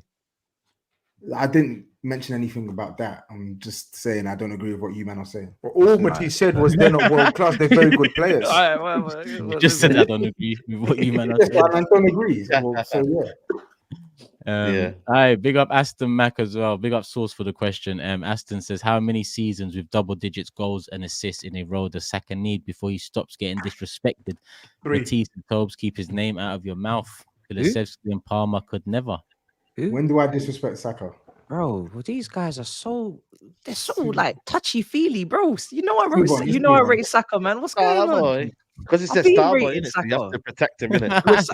if somebody doesn't rate Saka on this panel, it's SAEED, because he said he wasn't worth more than how much? 50 But million. he said Diallo's coming to talk to Saka, bro. Don't tell me about what? that. When did I say that? February 2023. Yeah, last year. SAEED. Imagine Turkish. Remember the month as well. It was mad to hear it. Man, remember the month, you know. Yeah, this guy's mad, you know. Yeah, don't worry, man. No, but to answer the question, are we saying 3 seasons in a row is sufficient to be like world class level? Yeah. How many seasons have you done now? You need those Three big elite moments seasons, in the big games as well. But yeah, big moments in big games is key. So what's he on now? What was he on last season? Third year. He got. Did you say? I don't think he's Saka. Are we talking? Someone Saka? in the chat, let us know very quickly. Has he got double digits in goals, assists last 2 seasons? I know 11 11 goals, 7 assists 2 seasons ago. 14 goals, 11 assists last season. Sorry, this season he's on 10 goals, 7 assists. So he needs to do it next season as well. It's not just digits though, right? Because It's not just digits. That's the problem. Yeah. See, this is where we argue a bit now. We're gonna argue. So I know because Salah and I know, but it's not just digits. Not just Salah, is it though? It's not just Salah though, is It's it? not just digits though, because if he performs brilliantly in the Champions League in the latter rounds, but he doesn't get a GA, but the team win, but he performs brilliantly, no problem. We're just talking about earlier on. Toby was saying all of the play was coming down the right because of Saka, because he's so instrumental in this. Saka and Odegaard. In this Arsenal team. Okay, Odegaard as well now, which you lot were dissing as well a few weeks ago. How are we dissing? You need to get out of your head that saying a player is not playing to his level is not dissing him. Why is that a diss? No, you was dissing him. You was calling him How names are we and shit. dissing him? No, we said that he's playing shit because he was playing shit. When you call him name is dissing. So, but Saka, going back to Saka, Saka is instrumental. Most of the play comes from Saka is the outlet, and if you're saying you're not seeing that as well as the output, then I disagree, Matisse. That's what I'm not saying. I didn't say that. I didn't say that. He said that. I said if you're saying that, I disagree. If you're not, then we're good. Yeah, see, look at you, old man hearing problems. There you go. How's that old man hearing problem? I literally said if you said that. No. Didn't say that. It's very obvious he's the outlet. What I said is that I'm not just talking about numbers because I don't need to see I don't need to see him put up numbers. We're seeing numbers. I'm saying performances. If he puts in a big performance in the Champions League semi-final against Real Madrid, but he doesn't leave with any GA, that is helping him get to world class. That's all he needs. Game player. It's just performances. Variables, man. There's a lot of variables involved to go into being world class. No, man. Look, if Turkish don't want to, you know what I mean, speak on Saka, I ain't defending him. I've just picked up Saka. I mean, I don't know what else people. He doesn't need defending. He's good around here in these streets. He's fine. No problem. Saka's good in these streets. He doesn't need defending. People will be caught by the relevant authorities if need be in the future. That's it. Really. How old is Saka? 22, 23? 22, I think, yeah. 22. Yeah, bro, like he's on that trajectory. Like everyone knows, like if he keeps going at the rate he's going, like it won't be questionable in a matter of time. It won't be. Yeah. And Aston also added, please talk about how strikerless Arsenal are only 3 goals behind City with Haaland. We get a striker, pray for the league. That's Shout so out to captain, fantastic. That's Easily the best player to reach. Oh my god! No Haaland for 2 months, by the way. Wow, crazy. Haaland's been gone for 2 months, and that's what you just said. Hugh, please talk to them, man. I just said that's disingenuous. Thanks for the super chat, man. You know, when me and Tobes cuss off these Arsenal fans, I always know that you two will regret defending them because then when they come for your club, you understand. No, I'm not defending the Arsenal fans. Arsenal fans are a menace. Forget. I'm not defending Arsenal fans. I'm defending some footballers here. We're trying to be unbiased. Fair. You know what I mean? F Arsenal fans, man. Nah, man. Apart from my son and Turkish. just yourself, you're an Arsenal fan too. Don't forget that. Hey, listen, the way you've been talking about him today, yeah. Please don't let me get into your group chats and tell them about what you said today about Arsenal. Tell them they already think I'm a closet Arsenal fan. So yeah, which is crazy. That's wild. They don't watch you enough, bro. Can you imagine? CA knows better says, think people are forgetting Trossard was a big part of our form at the end of last season. As soon as Jesus came back, we started losing. People are not giving Trossard his flowers in that false 9 position. Definitely baller. I think he does get his flowers for it though, but I also think that this is the role for him, the one where he comes in, he plays, he comes out, sometimes he's a 12th man, sometimes he fits in there. I think it suits him as well, rather than relying upon like going into a season saying Trossard is going to play this position and he's your number 1. I think this suits Trossard a lot more, and these things are integral for challenging and trophy winning sides. In Invincible, right? Not everyone was a starter. Will Tord is a legend in my eyes. He wasn't a starter for Arsenal. He came in and did his job when he needed to do his job. Like people can do that as well. Nwaneri is going to be something special. Reminds me of a young Jack Wilshere. Always wanted the ball. 2 games, no Jesus. 2 games, no Eddie. Arteta waking up. Need to go on a run until the next international break. Gabriel is a beast. About that and Nwaneri, how you say his name? I watched because I watched the Liverpool under-18s against Arsenal under-18s. Obviously for Liverpool purposes, he stood out so much though for you, man. He looks good. Wow, I was speaking to my son about him as well. I was like, yo, this guy. He goes, yeah, Dad, this guy's he was ridiculously good. How old is he? Yeah, 17, 18? 16, bro. Guys, he was like a man amongst boys, man. He was like so outstanding, like stood out. He's played for the first team before, hasn't he? Was it not a season or two? He came on against Brentford last season. Yeah, he got a couple of minutes, baby minutes, and then I think we tried to buy him off you at one point, and you shut us right down. I think Liverpool tried as well. I He's think ridiculous. Couple we tried agents, as well. a couple of people started trying to talk. But I think he signed a new contract. I think he's made. Yeah. Let me see, because we've got a fair few. I don't think we're gonna get all into it. No, that one's on Victor. That one's SAEED. Enigma says Turkish, with all that humbleness, if that 6-0 was United, SAEED, would you be talking about winning the league and treble? BH1's asking about David Moyes and mentioning Matisse gave a fantastic breakdown on DR regarding West Ham. We did kind of, we don't often give many minutes to other teams outside Big Six. I think West Ham got quite a bit of minutes today. But yeah, hopefully that fulfilled your satisfaction over there. Don't you guys... Miss Fotiana says, don't you guys understand that Havertz has transformed football by introducing aerial line breakers? African Cat says, Arsenal fans are over their head trying to call their player anything they aren't even close to. Saka hasn't won a golden boot, let alone the Premier League. The hell's he going to do? Yeah, cool. Fresh Prince says, question for Hugh and Grizz. Would you take Havertz at your club for 30 mil? God is watching you. They'll both say no. They're both saying no, let them answer. Let them answer. Eat your crisp, man. What flavor? Is it a no then? Silent. 30 million, 30 million, 25, 30 million in this day and age. That's equivalent of like what, 10, 15 million back in the day. Yeah, I take him as a squad player. I think he could do a job for us as a back. You walk away, man. You can have the auction. Oh, Chris is a liar, you know. He's an absolute liar. 25. Such a liar. 25 mil. I ain't taking him. Curtis Jones doing that for free, yeah? 25 million. Pay for that. 25 million. Chris says, as the immortal Wenger said, everyone thinks they have the prettiest wife. Win silverware and they can talk about how good Saka, etc. are. Vibav, that's on Tottenham. We'll get into that. How can somebody be world class with 0 playoff Champions League caps and 5 group stage caps against Lille and them, man? World class with 14 plus 11 season is mad. Max. So Saka versus France don't count.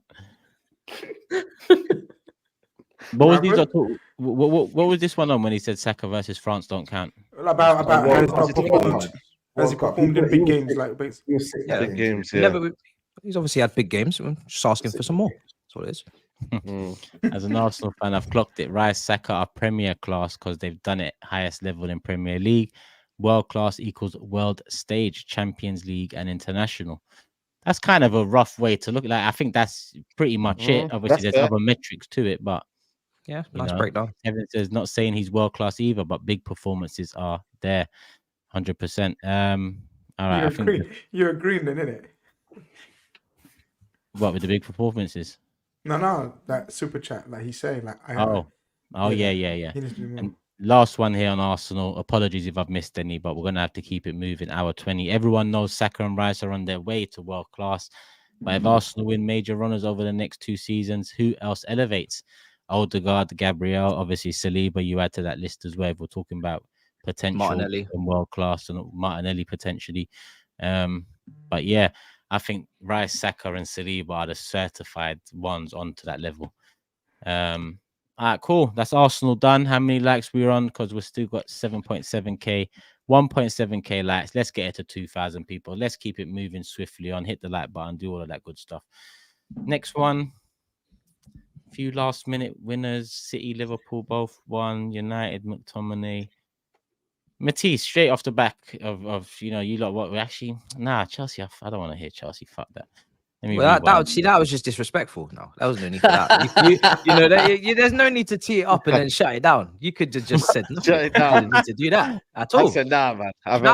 Now, you see, now when you ask for the Chelsea segment, I don't even want to say it now. You see, we should just scrap it off the whole show. Just roll it off. Bro, you've gone from 11th to 10th, man. Who actually cares? Okay, that's fine. It was registering.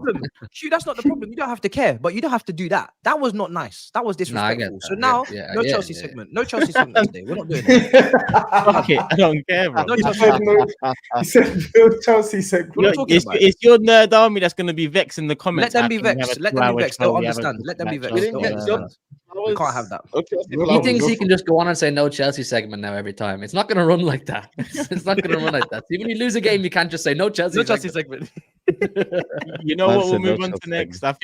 I think United's win against Villa has kind of opened them up for the top 4 Champions League places again. Yeah. So we'll go to SAEED next. McTominay saves the day again, or maybe Grizz wants to start. I don't know. Maybe, man. He rates him. Maybe you can buy it for 25 million, like you could buy Havertz for 25 million. You know what I'm saying? Maybe that can. All I'm You saying can is, have him. I've been told today that he's made you 12 points this season. 12 points. Yeah. 7 league Correct. goals. I don't want to start a Yep. whole heap of topics here. I just don't want to do it. But there's a lot of You don't want to do it. There's a lot. I know, but there's a lot of midfielders in recent times at that club that haven't got them 12 points. Oh I god. haven't got them 12 goals. Pogba. I don't want to. I don't want to. I don't want Just to. say what you want to say. Pogba. No. Pogba apparently scored 14 one season, so I'm not crazy. talking about Pogba. But I'm just saying McSauce, man. But anyway, speak on it. You're back in the top 4. McSauce. Challenge, yeah. No, we're not it, but we're not back in the top 4. But there's a race now. It's That's what I'm saying. believable. You know what I mean? Yeah, no, it's believable. You know what I Go mean? on. It's a massive 3 points. You know what I mean? It was. I'm not gonna lie to you. I don't think we deserve to win the game. If I'm being honest with you, I have to be very, very fair. I think Aston Villa had so many chances, but listen, it's not about the result, man. You know what I mean? We don't take your chances. McTominay's there, like Grizz said, man. He's got us 12 points. You know, every time when McTominay comes on, you always think, "Bloody hell, man! We need to control the game. We need to kind of get on the ball. We don't need McTominay because at the end of the day, Aston Villa are just cutting us open. So it don't make sense there. But then." One thing that I do have to give Ten Hag credit, though, he's probably the only manager that's come in and actually profiled McTominay as a player who likes to go forward and stays there. Similar to Mauro Fellaini. I'm not trying to compare them because I thought Mauro Fellaini technically was better. But he's actually said, you know what, you are going to stay forward. And when there's a chance, you know what I mean, you're going to score. He actually was a striker when he was in the academy. So you can tell with the way he is in the nature, the way he shoots, the way he strikes a ball, the way he obviously gets in the box and headers and whatnot. So, yeah, man, I can't lie. Big win. We didn't play particularly well. We got the goal. Rasmus Haaland now 5-5. You know what I mean? So shout out to him, you know what I mean, and whatnot after a difficult start. Obviously, they grew into the game, difficult and whatnot. And for me, what was so key, when they took off Bailey, I was like, yo, I'm glad, you know, because that Diaby's not been in the greatest of forms, if I'm being honest with you. When they took off Bailey, I was like, cool. Then we, you know what I mean? Then obviously Aston Villa, for some weird reason, they sat off us. And then, yeah, man, we got the last minute winner. Dalot got an unbelievable cross. I mean, we'll touch on Dalot in a bit because I feel like it's irked, you know, Toby a lot in social media. But he got the assist. And yeah, man, dominant Casemiro. I thought he was outstanding. I can't lie to you. In the second half, especially. Unbelievable performance from him. But yeah, my big win. That's 5 points now behind Villa.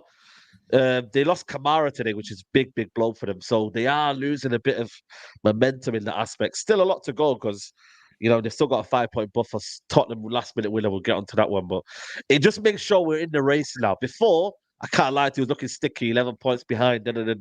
But now, I feel like there is sort of like, you can see it's there, innit? You feel me? Like, and that's the least we could have done this season. I'm not going to celebrate and over kind of do the situation with the top 4. It's a minimum, bare minimum for Man United, but it wasn't believable a couple of weeks ago. So you have to give credit to that. But like I said, big win because I put 3-2.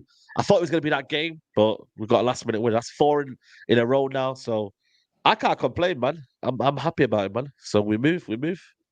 He owes McTominay his job, doesn't he, Ten Hag? He's really saved his ass this season with those 12 points. Yeah. Brentford. I can't remember the other games. Came on against Aston Villa Wolves. at home, was it as well? No, yeah, maybe not. Villa at home. Brentford, No, I think that Wolves. was Haaland. Yeah, listen, he's come in. He's done it. He's an impact player. For me, if you actually look at his overall game, yeah, bro, he's not that great. You know what I'm saying? Let's be honest, man. If you watch his game, he can't really get on the ball, can't really do much. But going forward, in front of that goal, he's lethal. Give him one little chance, he's smacking it in the net. You know, or it's Chelsea. There you go. So yeah, man, I can't complain, bro. Like, you know what I mean? He's effective in a certain way, similar to Conor Gallagher. You know what I mean? As much as we're gonna rave about him, at the same time, he's not the future of the club. You know what I mean? It's just someone who's there for now. So yeah, man, give him his I credit. get the But point you're Haaland, making, obviously. Kobe Mino again, 18 years old, looking effortless in midfield. He's 18 years old, you know what I'm saying? And he's looking good. But I want to give a mention to Dalot, though. I think, listen, you know what it is with me with Dalot? I don't think he's my favorite right back in the world in terms of what I want to see in the future. But I got to give it to him. This season, he's been one of the most consistent performers this season. I think he's added to his game a little bit more. Defensively, he's got a little bit better. I still think there's naiveties in the game in terms of awareness, but I'll give him the benefit of doubt. And this season, he stepped up massively, especially in the Premier League. So I got to give a special mention to Dalot. He's been definitely one of our key men this season. So, yeah, 100% Dalot deserves his credit and whatnot. You going to say something there, Toby? No, I was just sneezing. I was sneezing. Bless. Okay, sorry. Yeah. So yeah, man, I can't lie. It's good stuff. Good stuff You for like it, United. yeah? Ten Hag in, yeah? Bro, listen, man. Listen, you know what it is? Yeah, I don't really get into all of that stuff, man. Because for me, yeah, you know, a lot of people, You don't get into all that stuff. What? no. I was in like, you know, I don't really like to kind of like, because a lot of people, yeah, after a win, they expect me to flip flop. So that idea, You don't like to I keep just find it addressing it. hypocritical. Yeah, basically, I don't like to keep addressing it. That's what I don't like to do. I Yeah, hear I mean, people know my position on the manager. My idea of the way I said I don't believe in the manager anymore was far more greater than a position. Champions League football. It was a case of what do Man United represent. I still don't see a clear identity of what Ten Hag is. You couldn't tell me we've dominated most games this season. You can't. You know, we've done what we have to do in terms of getting last minute winners. But when you watch the football, there's a lack of control. Aston Villa had so many opportunities. Aston Villa should have got something out of that game. He did. That wasn't they a should good have got something out of the performance. game. We They give should've- a lot of opportunities to do that, and I don't think that's sustainable for me personally. And I don't think it's what I want to see as a brand of football, personally, for me. So I don't know. It is what it is. You know, I mean, Ten Hag's getting his job. He gets top 4, but at the same time, that for me isn't something that I'm going to boast about. It's a minimum for me. You know, get top 4, but I want to see an identity. I want to see a style of play. He's surviving. Yeah. He's not thriving. That's the way to put it, bro. Like, put it like this: ain't no Man City, HUGH, Turkish, and GRIZZ. They ain't worried about Ten Hag. So when they're asking you that, it's because they want him to stay, because they know that he's no threat. Yeah, of course. They know he's no threat. course, He's a funny guy, man. He's just a funny guy. know he's to no have around. threat. He says some stupid shit and he gets beaten. His job gets saved by someone. And he's a funny guy, man. I like him. You like him. As soon as he got a couple of wins, what did he come out and said? He said, "Yeah, we should have beaten Arsenal. We should have beaten Liverpool. Yeah, man. We should have been all this business." That's him, man. That's on him. You get me? But listen, it is what it is, man. I think it'll go the distance. Tottenham will go there and whatnot. So there was a question. You know what? There was a super chat earlier on. I don't know if we read it out. Whether someone asked you, it's a good question. Yeah. You know, someone asked, "Would you take Gabriel Jesus or Haaland?" Who's asking that to who?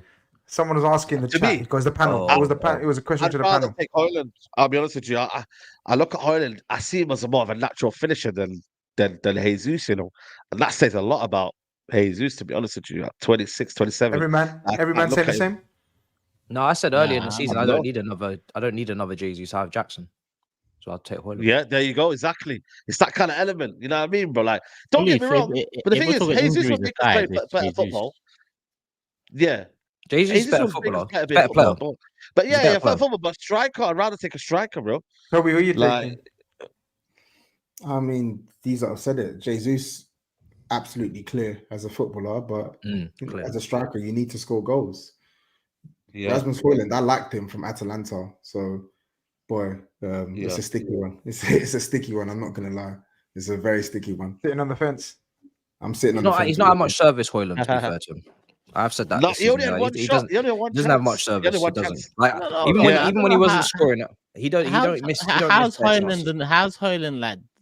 I don't want. How's Haaland dubbed the goal scorer all of a sudden though?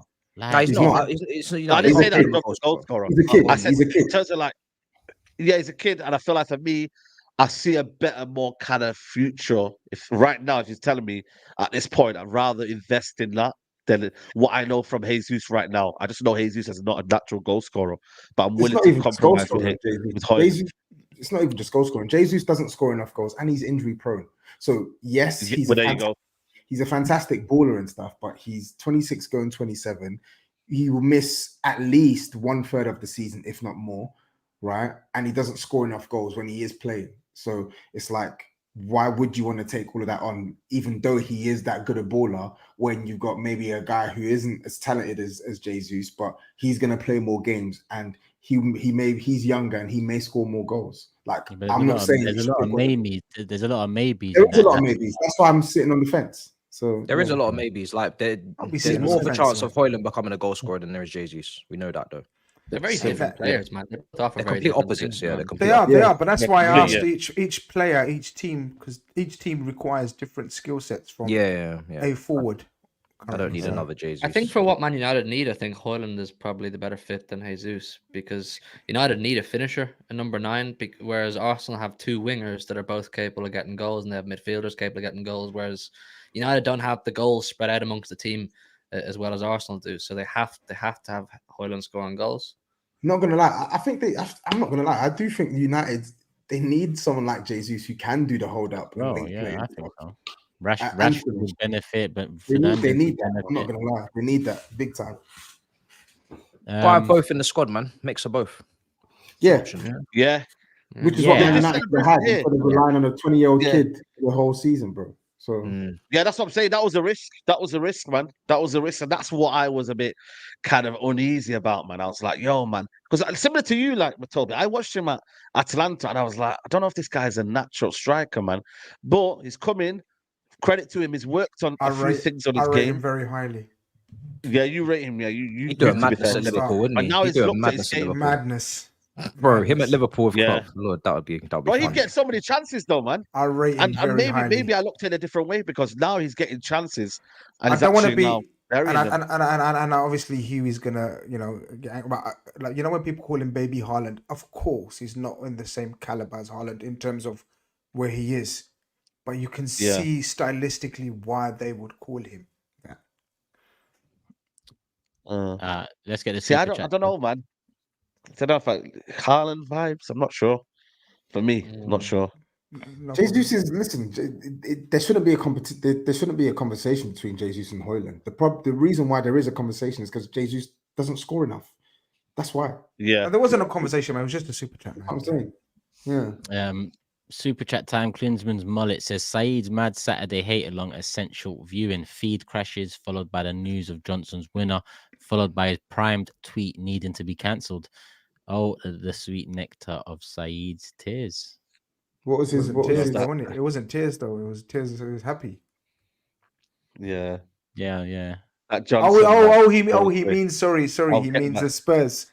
He means the Spurs last minute goal. Okay. Yeah, man. Yeah. I'll speak about it. When we get to Tottenham, I'll speak about that situation, man. I was fuming, man. I was fuming. I bet you were. I was fuming. Remember this one for when we do move on. But Anoop says Tobes and SAEED, who finishes high up between United and Spurs. Also, Tobes, pay your respects to Rasmus and Scott for your 4th place spot. There's a couple more United ones coming up. Natty says Rashford has had 20+ goals and assists 6 out of 8 seasons in his career. Are we calling him world class? No. Performances in big moments solidify the numbers. I don't get why people think Saka gets much better. This is his peak. At 22 years old, yeah, this shouldn't be. Shouldn't be. Well, the point he's trying to make maybe is Rashford peaked. Maybe and he's and then he's Rashford stayed like that, and but at the time you would have expected Rashford's peak to be higher. That's 100%. I don't think Rashford did peak though. Like that last season is regarded as Rashford's best season. That was like 2025 going 26. So again, output-wise, performance-wise.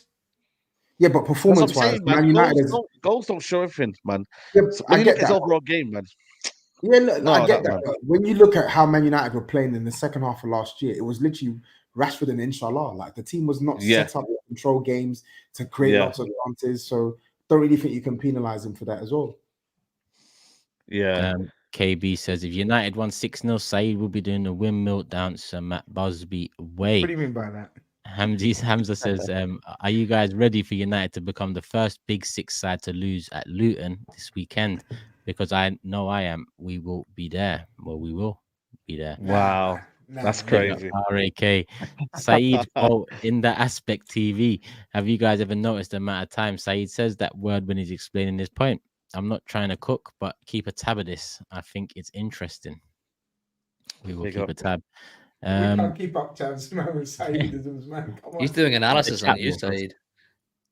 Yeah, man. He's you know what I mean? He's tracking your stats. How many we got left? Actually, yeah, we've got a lot. Just two more left. Teams need to learn not to celebrate too early against United. What's this? Louise can hold that. Louise can hold that. That celebration. Oh, Douglas. Yeah. Douglas Luiz. Anyways, my striker now is 3 goals behind in form Foden and Nunes. Why is he comparing the striker to Foden? Bizarre. I have no clue. On that note, we're going to keep it moving. Hit the like button. Still 7.3k here. 1 hour 40. Matisse has already given up his place and Chelsea segment, so we're good there. We're 1 fixture down. We don't need to talk about. So, where should we move on to next? I think Liverpool bouncing back. Haaland's bouncing back. Both expected victories. We can make it like a joint thing. I'll go first. I think it's the title race time. Yeah, we had to win. Both had easy fixtures at home. Both. I'll talk about Liverpool. Liverpool was sluggish in the first half, very sluggish. I expected a better performance, but when it's explained to us afterwards that we didn't train on Friday because of the flu virus, they were asked not to come in. We had 10 players out through illness and injury. So therefore, and then a lot of positional changes, therefore explains the slow start. But we got a grip of things in the second half and just went up a couple of notches, which is all it needed to beat Burnley. No disrespect to Burnley, who were lively in that first half an hour. And I thought Harvey Elliott came in and changed the game. What another brilliant cameo. Front three scored again, all front three without Mohamed Salah. Questions asked about Mohamed Salah going to AFCON and then injured. But that's like 5 weeks now without Salah, 4 weeks without Salah, something like that. A lot of games and we've scored a lot of goals without him. So yeah, we had to win. It's just every week is a must. Every week is a must now for Arsenal, for us and for Man City. And that's the way it's going to be until the end of the season. Even a draw is going to seem like, you're going to see sad, gloomy faces. Because that's the way it is now, bro. All the way. 14 games to go, lads, is it? Or 15? Something like that. 14. We're getting into end game, Grizz. We're getting into end game. 14? Yeah, 14 games to go. I know we're going to need 12 wins out of 14. And one of them's got to be City. That's the way it is. That's just literally the way it is. Man City know they're going to have to, if they've got 14, they know it's going to have to be 13 wins. 12, 13 wins as well. So that's the way it is now. That's the way it is. Every week is a must win. Not even let's see if we can pick up a point here. It's mad tense. That's why I can get mad nervy. But we pulled it around in the second half, thank God. And in the end, 3-1. Hughie. Very tense, man. Burnley were on you, man. I can't lie to you, man. Burnley were. You watched the game? Did you do a watch along? I didn't watch the game. But I watched the game. Okay. Yeah. No, broski. I didn't do the watch along, is what I meant. But I was in and out. You know what I'm saying? I was seeing a couple of chances, couple of moments. But yeah, there was a couple listen, of man, moments. when you got killers like Jota in them, man, it's just one of them. What, Nunes, yeah? Can't really do anything. Nunes is doing his thing. I don't think Nunes. Do you reckon Nunes has got slandered this season, though? I don't think Nunes has been slandered this season, though. Do you reckon? He has been. What? Has he actually been slandered this season? Or has he actually been given his credit? You're wild. I don't think I've seen a Big Six show here where we slandered Nunes. Have we slandered Nunes on this show? No, you're taking the piss. I can't lie. He's taking the piss. No, I'm just serious, man. Chat. SAEED, what are you doing? What are you doing? He's on icy pollen, bro. Now you man didn't know this. You forget, bro. You're having me on here. Is that why he's drinking the water? Bro, I'm just drinking water. You carry on drinking water. Hughie, do the City segment. Giving his credits. Shush, let him do the City segment. We've given Nunes his credit. You are why shameless? Why did you choose that way? Listen, I don't know. I'm just looking at this thinking, yo, that Nunes deserves his props, man. Fair play to Nunes, man. Yeah. Be serious, man. You know. Man said you're Okay, if not. you don't I listen, you man. so, Talk so, about, so now I'm listen, coming on the forget. show and I give credit, and look at that. I'm damned if I do, damned if I don't. No, Look at that, the man. credit is fine. Shame on but you. Then, the Shame on you. credit is fine. The credit is fine. The shame on you part is the shame on you for saying, has Nunes got slandered this season on this show? Listen, Nunes has been non-stop slandered. I'm not seeing this. Non-stop. No, Yeah. I don't buy into that. But yeah, we'll move on. Man City Don't talk buy anyway. into it. Go on. Yeah. I Anyways, knew I'll Haaland, put you man. out of your misery for now, Saeed. Yeah, Everton half 12. We had to win that. We had to win that. It was on paper an easy fixture. We needed to win to put the pressure on the other two teams over the course of the weekend, and Everton made it difficult for us, man. They made it a bit of a slugfest. They turned up with the Sean Dyche ball, and as we said in the group chat there at halftime, I was a bit unsatisfied with some of the tactical and personnel selections, like Foden on the wing when he'd been absolutely cooking in the middle. It didn't make sense to me. I'm not a massive fan of Alvarez in the middle, but Pep absolutely loves him there. And then Akanji playing the John Stones role when Stones is on the pitch for whatever reason. But the team that finished the game was, you contrast that with the team that started the game, it was much better. I don't know, did he do it with Champions League bearing in mind coming up on Tuesday or what, but look, the Haaland stole the show. Haaland's back, and for Haaland to get those goals now is massively important with the month we have coming up. You know, in March we have United, Arsenal, Liverpool, Tottenham at the end, Villa, Brighton, huge month. Champions League as well. Getting Haaland back in form was huge. Goals, absolutely class. The first goal, just pure striker instinct, like to rifle it like that, be in that position on his weaker right foot. Then the second goal, man, Haaland's waiting for that ball all season. That ball from De Bruyne through to Haaland, and then he positioned himself and composed past Pickford. He's waiting for that all season. And for us as a fan base, we're like, yes, this is what we want to see now. This is what we want to see those two doing that, working up to this stage of the season. And we're in a good position, man. We're 10 from 10 in terms of wins. We've a game in hand over Liverpool, and we've got revenge hopefully on the cards against Chelsea this weekend. So look, not a huge amount to report on, man. We did what we needed to do. I said I didn't care if it was 1-0 or 10-0. Revenge. What did we do? What did we do? Revenge for that glorious 4-4 draw. Why'd you say fuck me for? Because that 4-4 draw still annoys me. I'm gonna be honest. Still annoys me. How is that possible? Because you gassed it up like it was a trophy, man. No, I said it was a great performance from my team. It was a glorious draw with your words. I was there. Okay.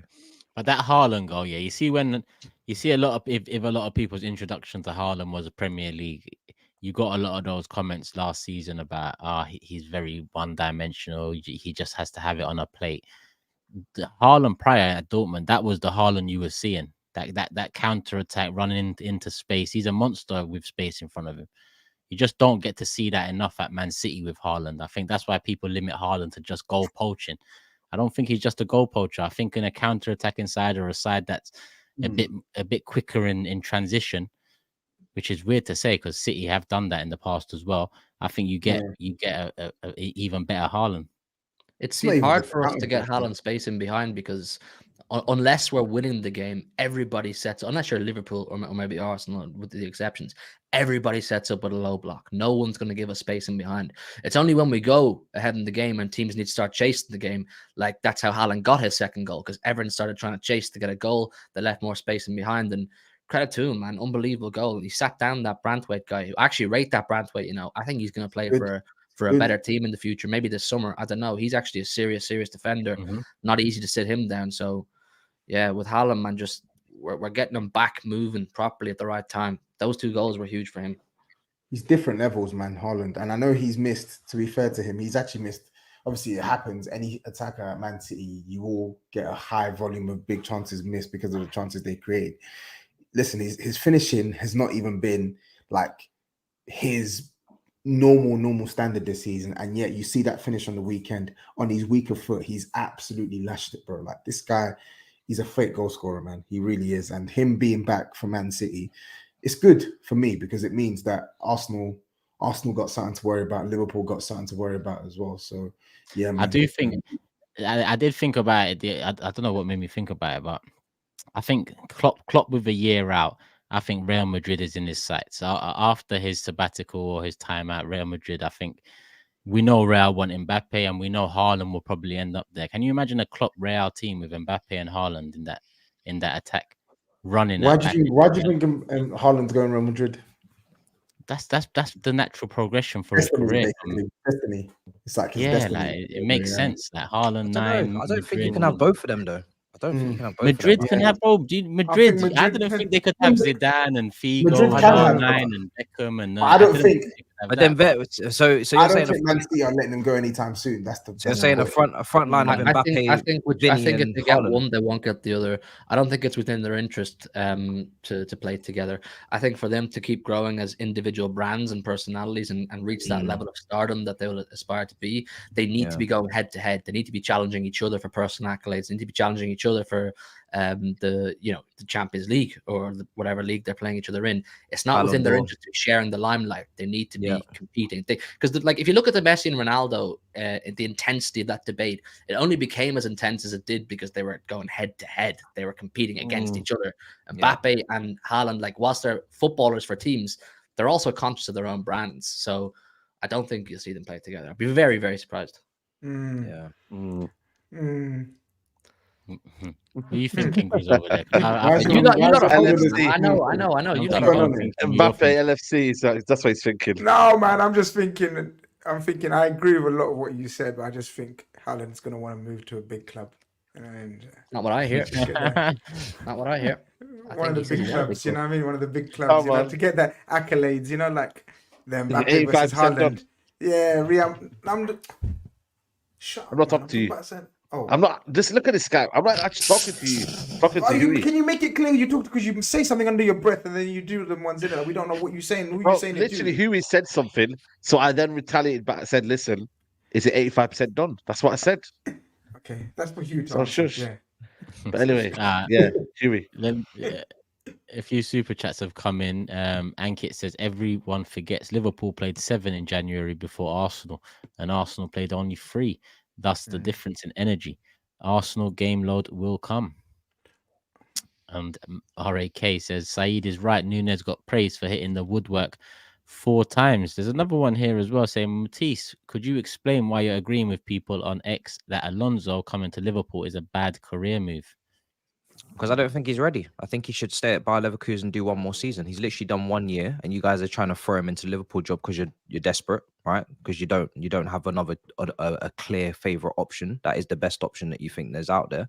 But for someone who's not finished off his title race and he's only been around for 1 season, I think he should stay at Leverkusen and solidify himself, do Champions League football for the first time.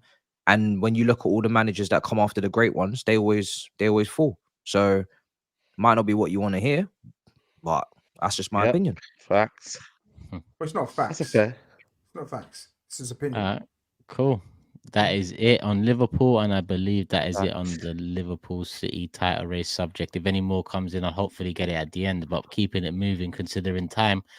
Vibhav says, Tobes, Spurs best 11 back, 7 points off top with 14 to go. Carefree, attacking, fast football, 1 game a week, no pressure. Should expectations increase, and how high can Spurs finish? No, they shouldn't increase. But it depends on what the expectations are. If your expectations are for Tottenham to finish in the top 6, then they should increase. Like I'm sat here now, 13th of February, and I'm saying for me, it will be a disappointment if Tottenham finish outside of the top 4 this season. But anything beyond that, I think you just have to be realistic. We're not as good as Arsenal. We're not as good as Liverpool. We're not as good as Man City, even with everyone back fit and available, fresh, etc., etc. We're not as good as these 3 sides, and that's just the reality. So I'm all for Spurs getting as many results as possible, trying to keep up with them 3 and trying to stave off Aston Villa, stave off Man United. But yeah, man, top 4 for me at this point. That's the aim this season. Get top 4 done and dusted, and then we'll go from there in the summer. I know we've run out of time today, but I think Spurs deserve a lot of credit for the revival. Do you remember a few weeks ago we thought, little wobble, injuries, etc., everything was piling up. I think they deserve a lot of credit. Little, that was what? Through. No winning 5, no? It was 1 draw. But that's my point. Yeah, but we knew it was because the players were out. But it's not a given. And it's not a given, but they still haven't got their full set of players back. You know, Son's just returning. Basuma, Sarr just came back. Whether They haven't had them all season, Grizz. They haven't had a full complement of players at all this season. No one has. No one has. No one has though. I just told you we had 10 missing on the weekend. I've had it particularly badly at times, like suspensions and injuries. Yeah, it's been rough. But I feel like, but they deserve praise though, 100%. Yeah, a few teams have had it rough, and we've been one of those teams who have had it rough. But yeah, man, I'm just happy that we've come out of it and we're in the top 4 now. Yeah, definitely. I don't expect it to just be like, oh my god, it's just going to be plain sailing here. Like I get that. If United finish above you, Lord have mercy, what SAEED's going to? I'll be fuming. I'll be real. I'll be fuming. Yeah. You're finished. You're finished if SAEED finishes above you. I've seen enough from. I'm gonna be honest. Yeah. I'm gonna be honest. I don't think they will. To be honest, I don't think. I know, but you know. Hey, what club are we talking about here? Yeah, true. Fuck. Listen, but we got Big Ange, so hopefully he'll see it through, man. But yeah, I would be fuming and bitterly disappointed if we finished below Man United, because from what I've seen this season, we're better than them, and I think we're better coached than them, and we have better personnel in specific areas. So, yeah, man, we just need to continue getting the results. I think it's something like five straight home wins since losing those 3 games on the trot. So we lost to Chelsea. We got weekend. We got Wolves at home. Oh yeah, we'll do the predictions on later. Yeah, Thursday. Yeah, we got Wolves at home. So yeah, man, just keep winning. I think the Brighton game was actually interesting because I felt like we previewed it on the Friday. I was expecting a difficult game, and Brighton, to be fair to them, they gave as good as they got. Like, it was an entertaining game of football. I think they caught us out a few times. We caught them out a few times. They had chances. We had chances. I think in the end, I would say we created enough chances to win the game. Personally, we had more shots, we had more possession, more touches in the opposition's box, more clear-cut chances. But in the end of the day, they also had chances of their own. And if they had left that game with a draw, I think there would have been good value for a draw. But listen, the football we play, Ange gets a lot of stick for it. Oh, playing out from the back, playing a high line, etc., etc. But the plus side of that football is when we have players fit and available, we're still in games towards the end of it, right? Unless you've bland us like 4-0 or something like that, more often than not, we're still going to be in football games towards the end of it, which increases our chances of winning it. And that's why you see the stat that it says that Spurs are like the first team to have won 15 plus points in injury time, but also lost 15 plus points in injury time. So yeah, man, very, very happy with that win. We needed that result, and now we need to try and go beat Wolves this upcoming weekend. What's this super chat about? Because what do you think about Madrid? I don't know. I think because of the Champions League. It's a disrespect you show them. That's why. Because they smacked up Girona over the weekend. Oh, okay. No, yeah. Absolute. How can I disrespect the greatest club in the world? I don't think what River said is disrespectful. Yeah, I just said, in my humble opinion, there's no disrespecting. It's respecting Arsenal's progress, and I think Madrid's midfield is elite. There's a whole heap of elite midfielders in there, bad boys. I think defensively, they've picked up injuries, and depending on the injury situation at the time, for example, if Militao's out, Alaba's been in and out, their left back Mendy, Carvajal's not young anymore, yeah, Rudiger's in and out. I think their defenses, depending on the injury situation, and I think if you take out Benzema out of their attack and replace him with Joselu, so they've got the same midfield plus Jude, obviously, yeah. I've just told you, I don't rate their attack apart from, of course, the world-class Vinicius. And I think Arsenal over 2 legs, in my opinion, would beat them. Now, that's not disrespecting. That's just, I think they're the top 3. It's Man City's Champions League, and then it's Arsenal, Real Madrid. That's all I said. We've got one super chat on Tottenham. Let me get this in. Lucy Goosey says Tottenham need to win the next 7 before Newcastle, Liverpool, City and Arsenal game comes. Top 4 should be good. If Arsenal's Emery is back, we will be there. These fixtures, I'm not scared of Newcastle. I'm not going to lie. Like, they can beat us, don't get me wrong, but I'm not scared of going there. And I think we're playing enough now. We're playing a style, and we got the personnel to go there and have belief that we can get a result. Liverpool and Man City, fair enough. Right? Arsenal at home, no Arsenal problem. at home. It's going to be a difficult game, but again, it's going to be a game where I'm going to be looking at it. It's going to be a ridiculous. Why can't we go there and try and get a result? Like, I can admit, There's happened a about bit last four. time. There's about Yeah. 4 games that Man City, Liverpool, Arsenal, Man City, Arsenal, and Arsenal, sorry, Spurs. Arsenal, Tottenham. Yeah. There's Liverpool United. Liverpool Yeah. United. There's about 5-6 fixtures that are gonna be monumental 100. fixtures. Tottenham, Man City. We should do a Liverpool, joint watch along. We should do a joint. All of us doing a joint April, watch along. the April's Liverpool, April's Man looking City. mad. Every team, every team that, all the teams above us, so the 3 teams above us plus Aston Villa, we still need to play these guys. So we still need to play Villa away from home. Your Still need fixtures to are play. horrible, Toby. You know, your fixtures are horrible. Yeah, Tottenham still got to come to the bridge. You say they're horrible. Poch. What do you mean by that? You say our fixtures are horrible, but I'm going into these fixtures with some optimism, man.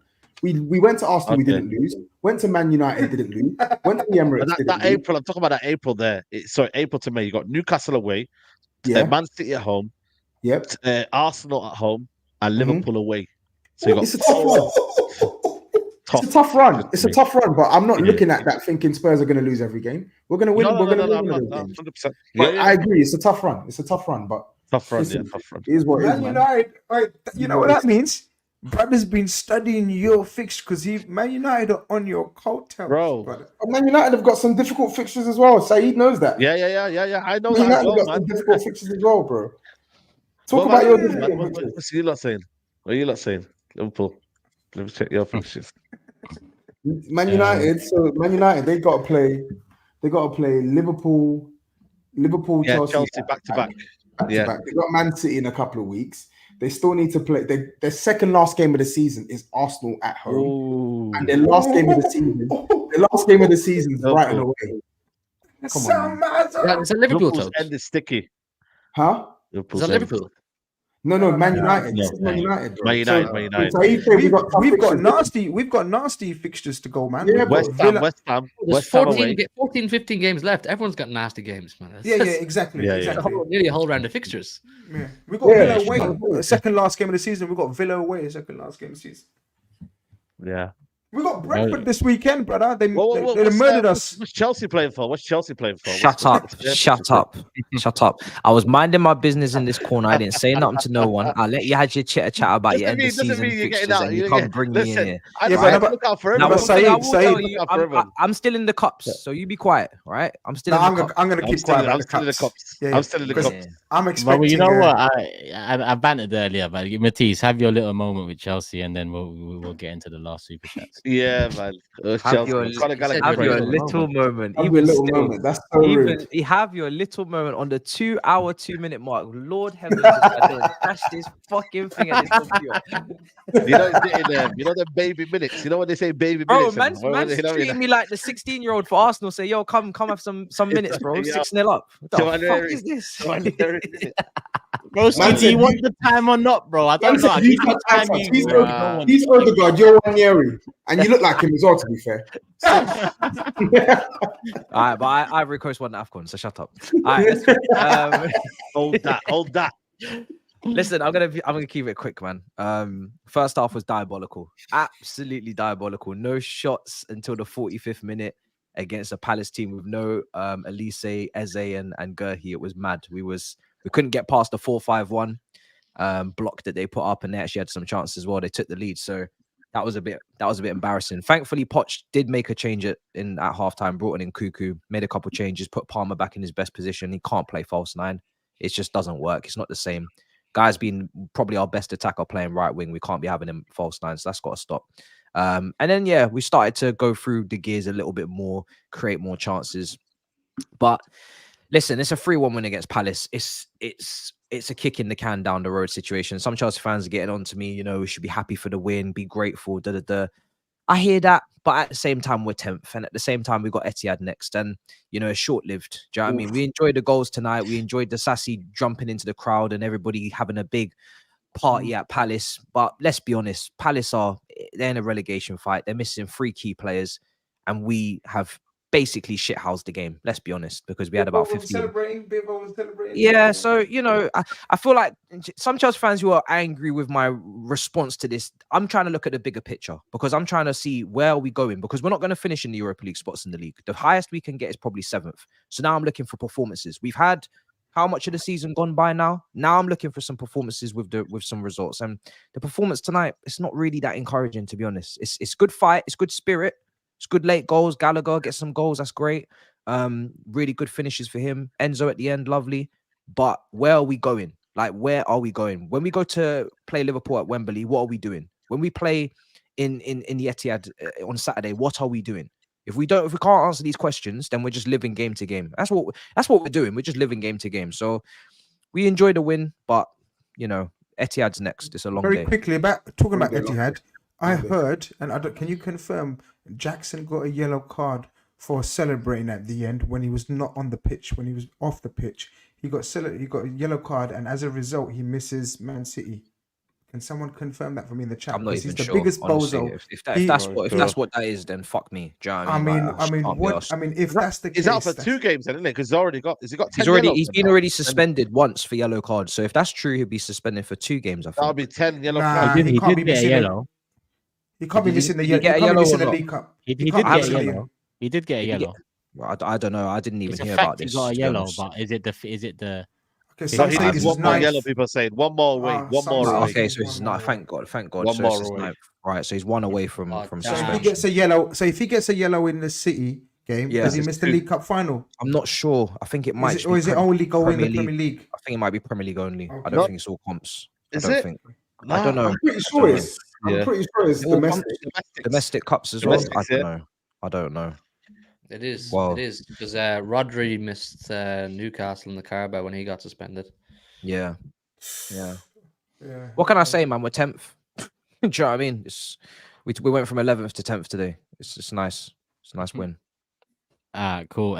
8 super chats left to the side. If I've missed yours, people, apologies. I will ask you not to send in any more because this is the last 8. It's coming up to 1 a.m. here. It's already over 2 hours. So even getting these in, we're squeezing it in for now. Max says, can we have a word on Tommy? Talking about icy pollen, starting a back 5 with Dyer and Pavlovic in DM. F me, Kane must have thought it's a wind up. And this one says, hey, you need to speak on Matisse Abdullah Fadumo Armani's former guy. Tommy Toots time peaking in Munich. Also Chelsea are shit. What are these names? Tommy Toots.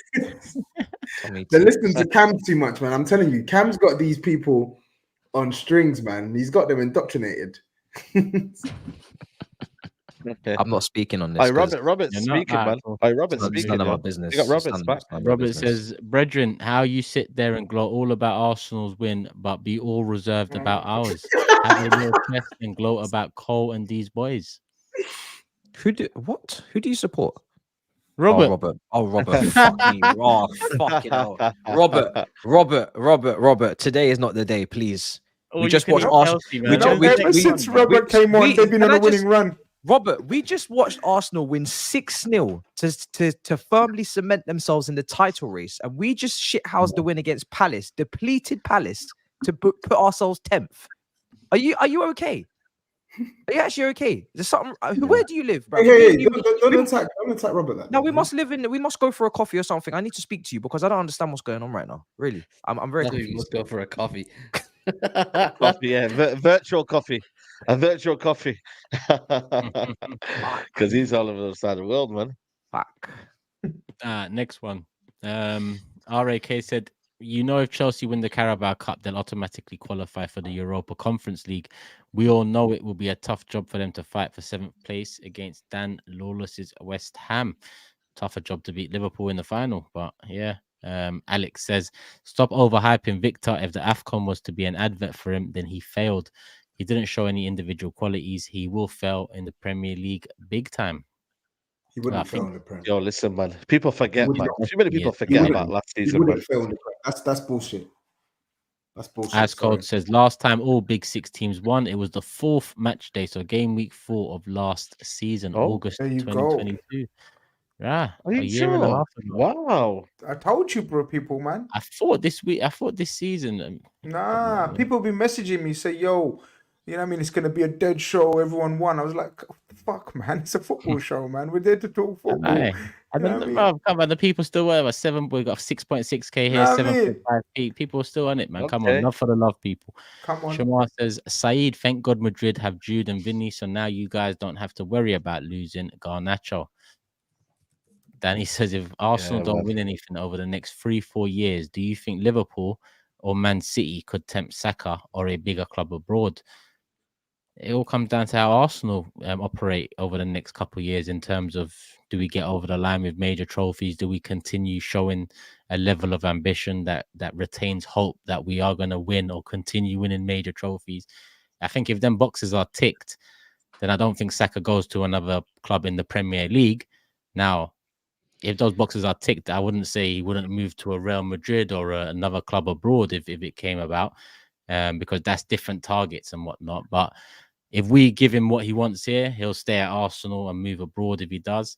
If we don't, then listen, I'm no fool. I've seen players move to rivals before in search of major trophies. Bigger players. And I've seen them win it and justify it. So hopefully we do what we need to do.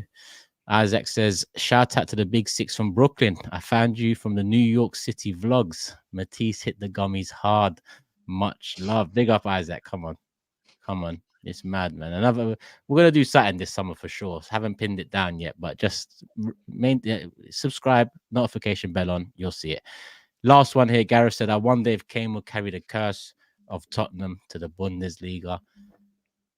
And actually, Robert got one saying, who cares? Can't gloat more than you do us. Okay. Big up, Robert. Big up everyone that's sending super chats. Listen, it's close to 1 a.m. We're going to wrap it up here. 6.6k. Every single one of you, please hit the like button on the way out. If I'm asking every single one of you, we should be getting to 5,000 likes. But make it happen, people. Why not? Show some love to Manscaped. TB620 is the code. And a reminder to subscribe to the channels in the description. Road to 7 short term for HUGH. And then 50k. Likewise for Tobes, likewise for GRIZZ, road to 100k for Matisse, SAEED, my own channel, all in the description. Skulls is there as well. And big up Matisse as well. Debut on Sky Sports over the weekend. Right, come on. Done his thing, done himself proud, done the team proud. If you haven't watched it, go over, watch it. Search Saturday Social. It's the latest one. A couple of videos have dropped with Matisse in it. And big up HUGH. I won't say much on that yet, but you will know by Thursday what that means. So Big Six doing big things, people. Big Six doing big things. Make sure you subscribe, show the individual channel some love, and we will be back Thursday 9 p.m. Love for the love, people. We're out. Peace.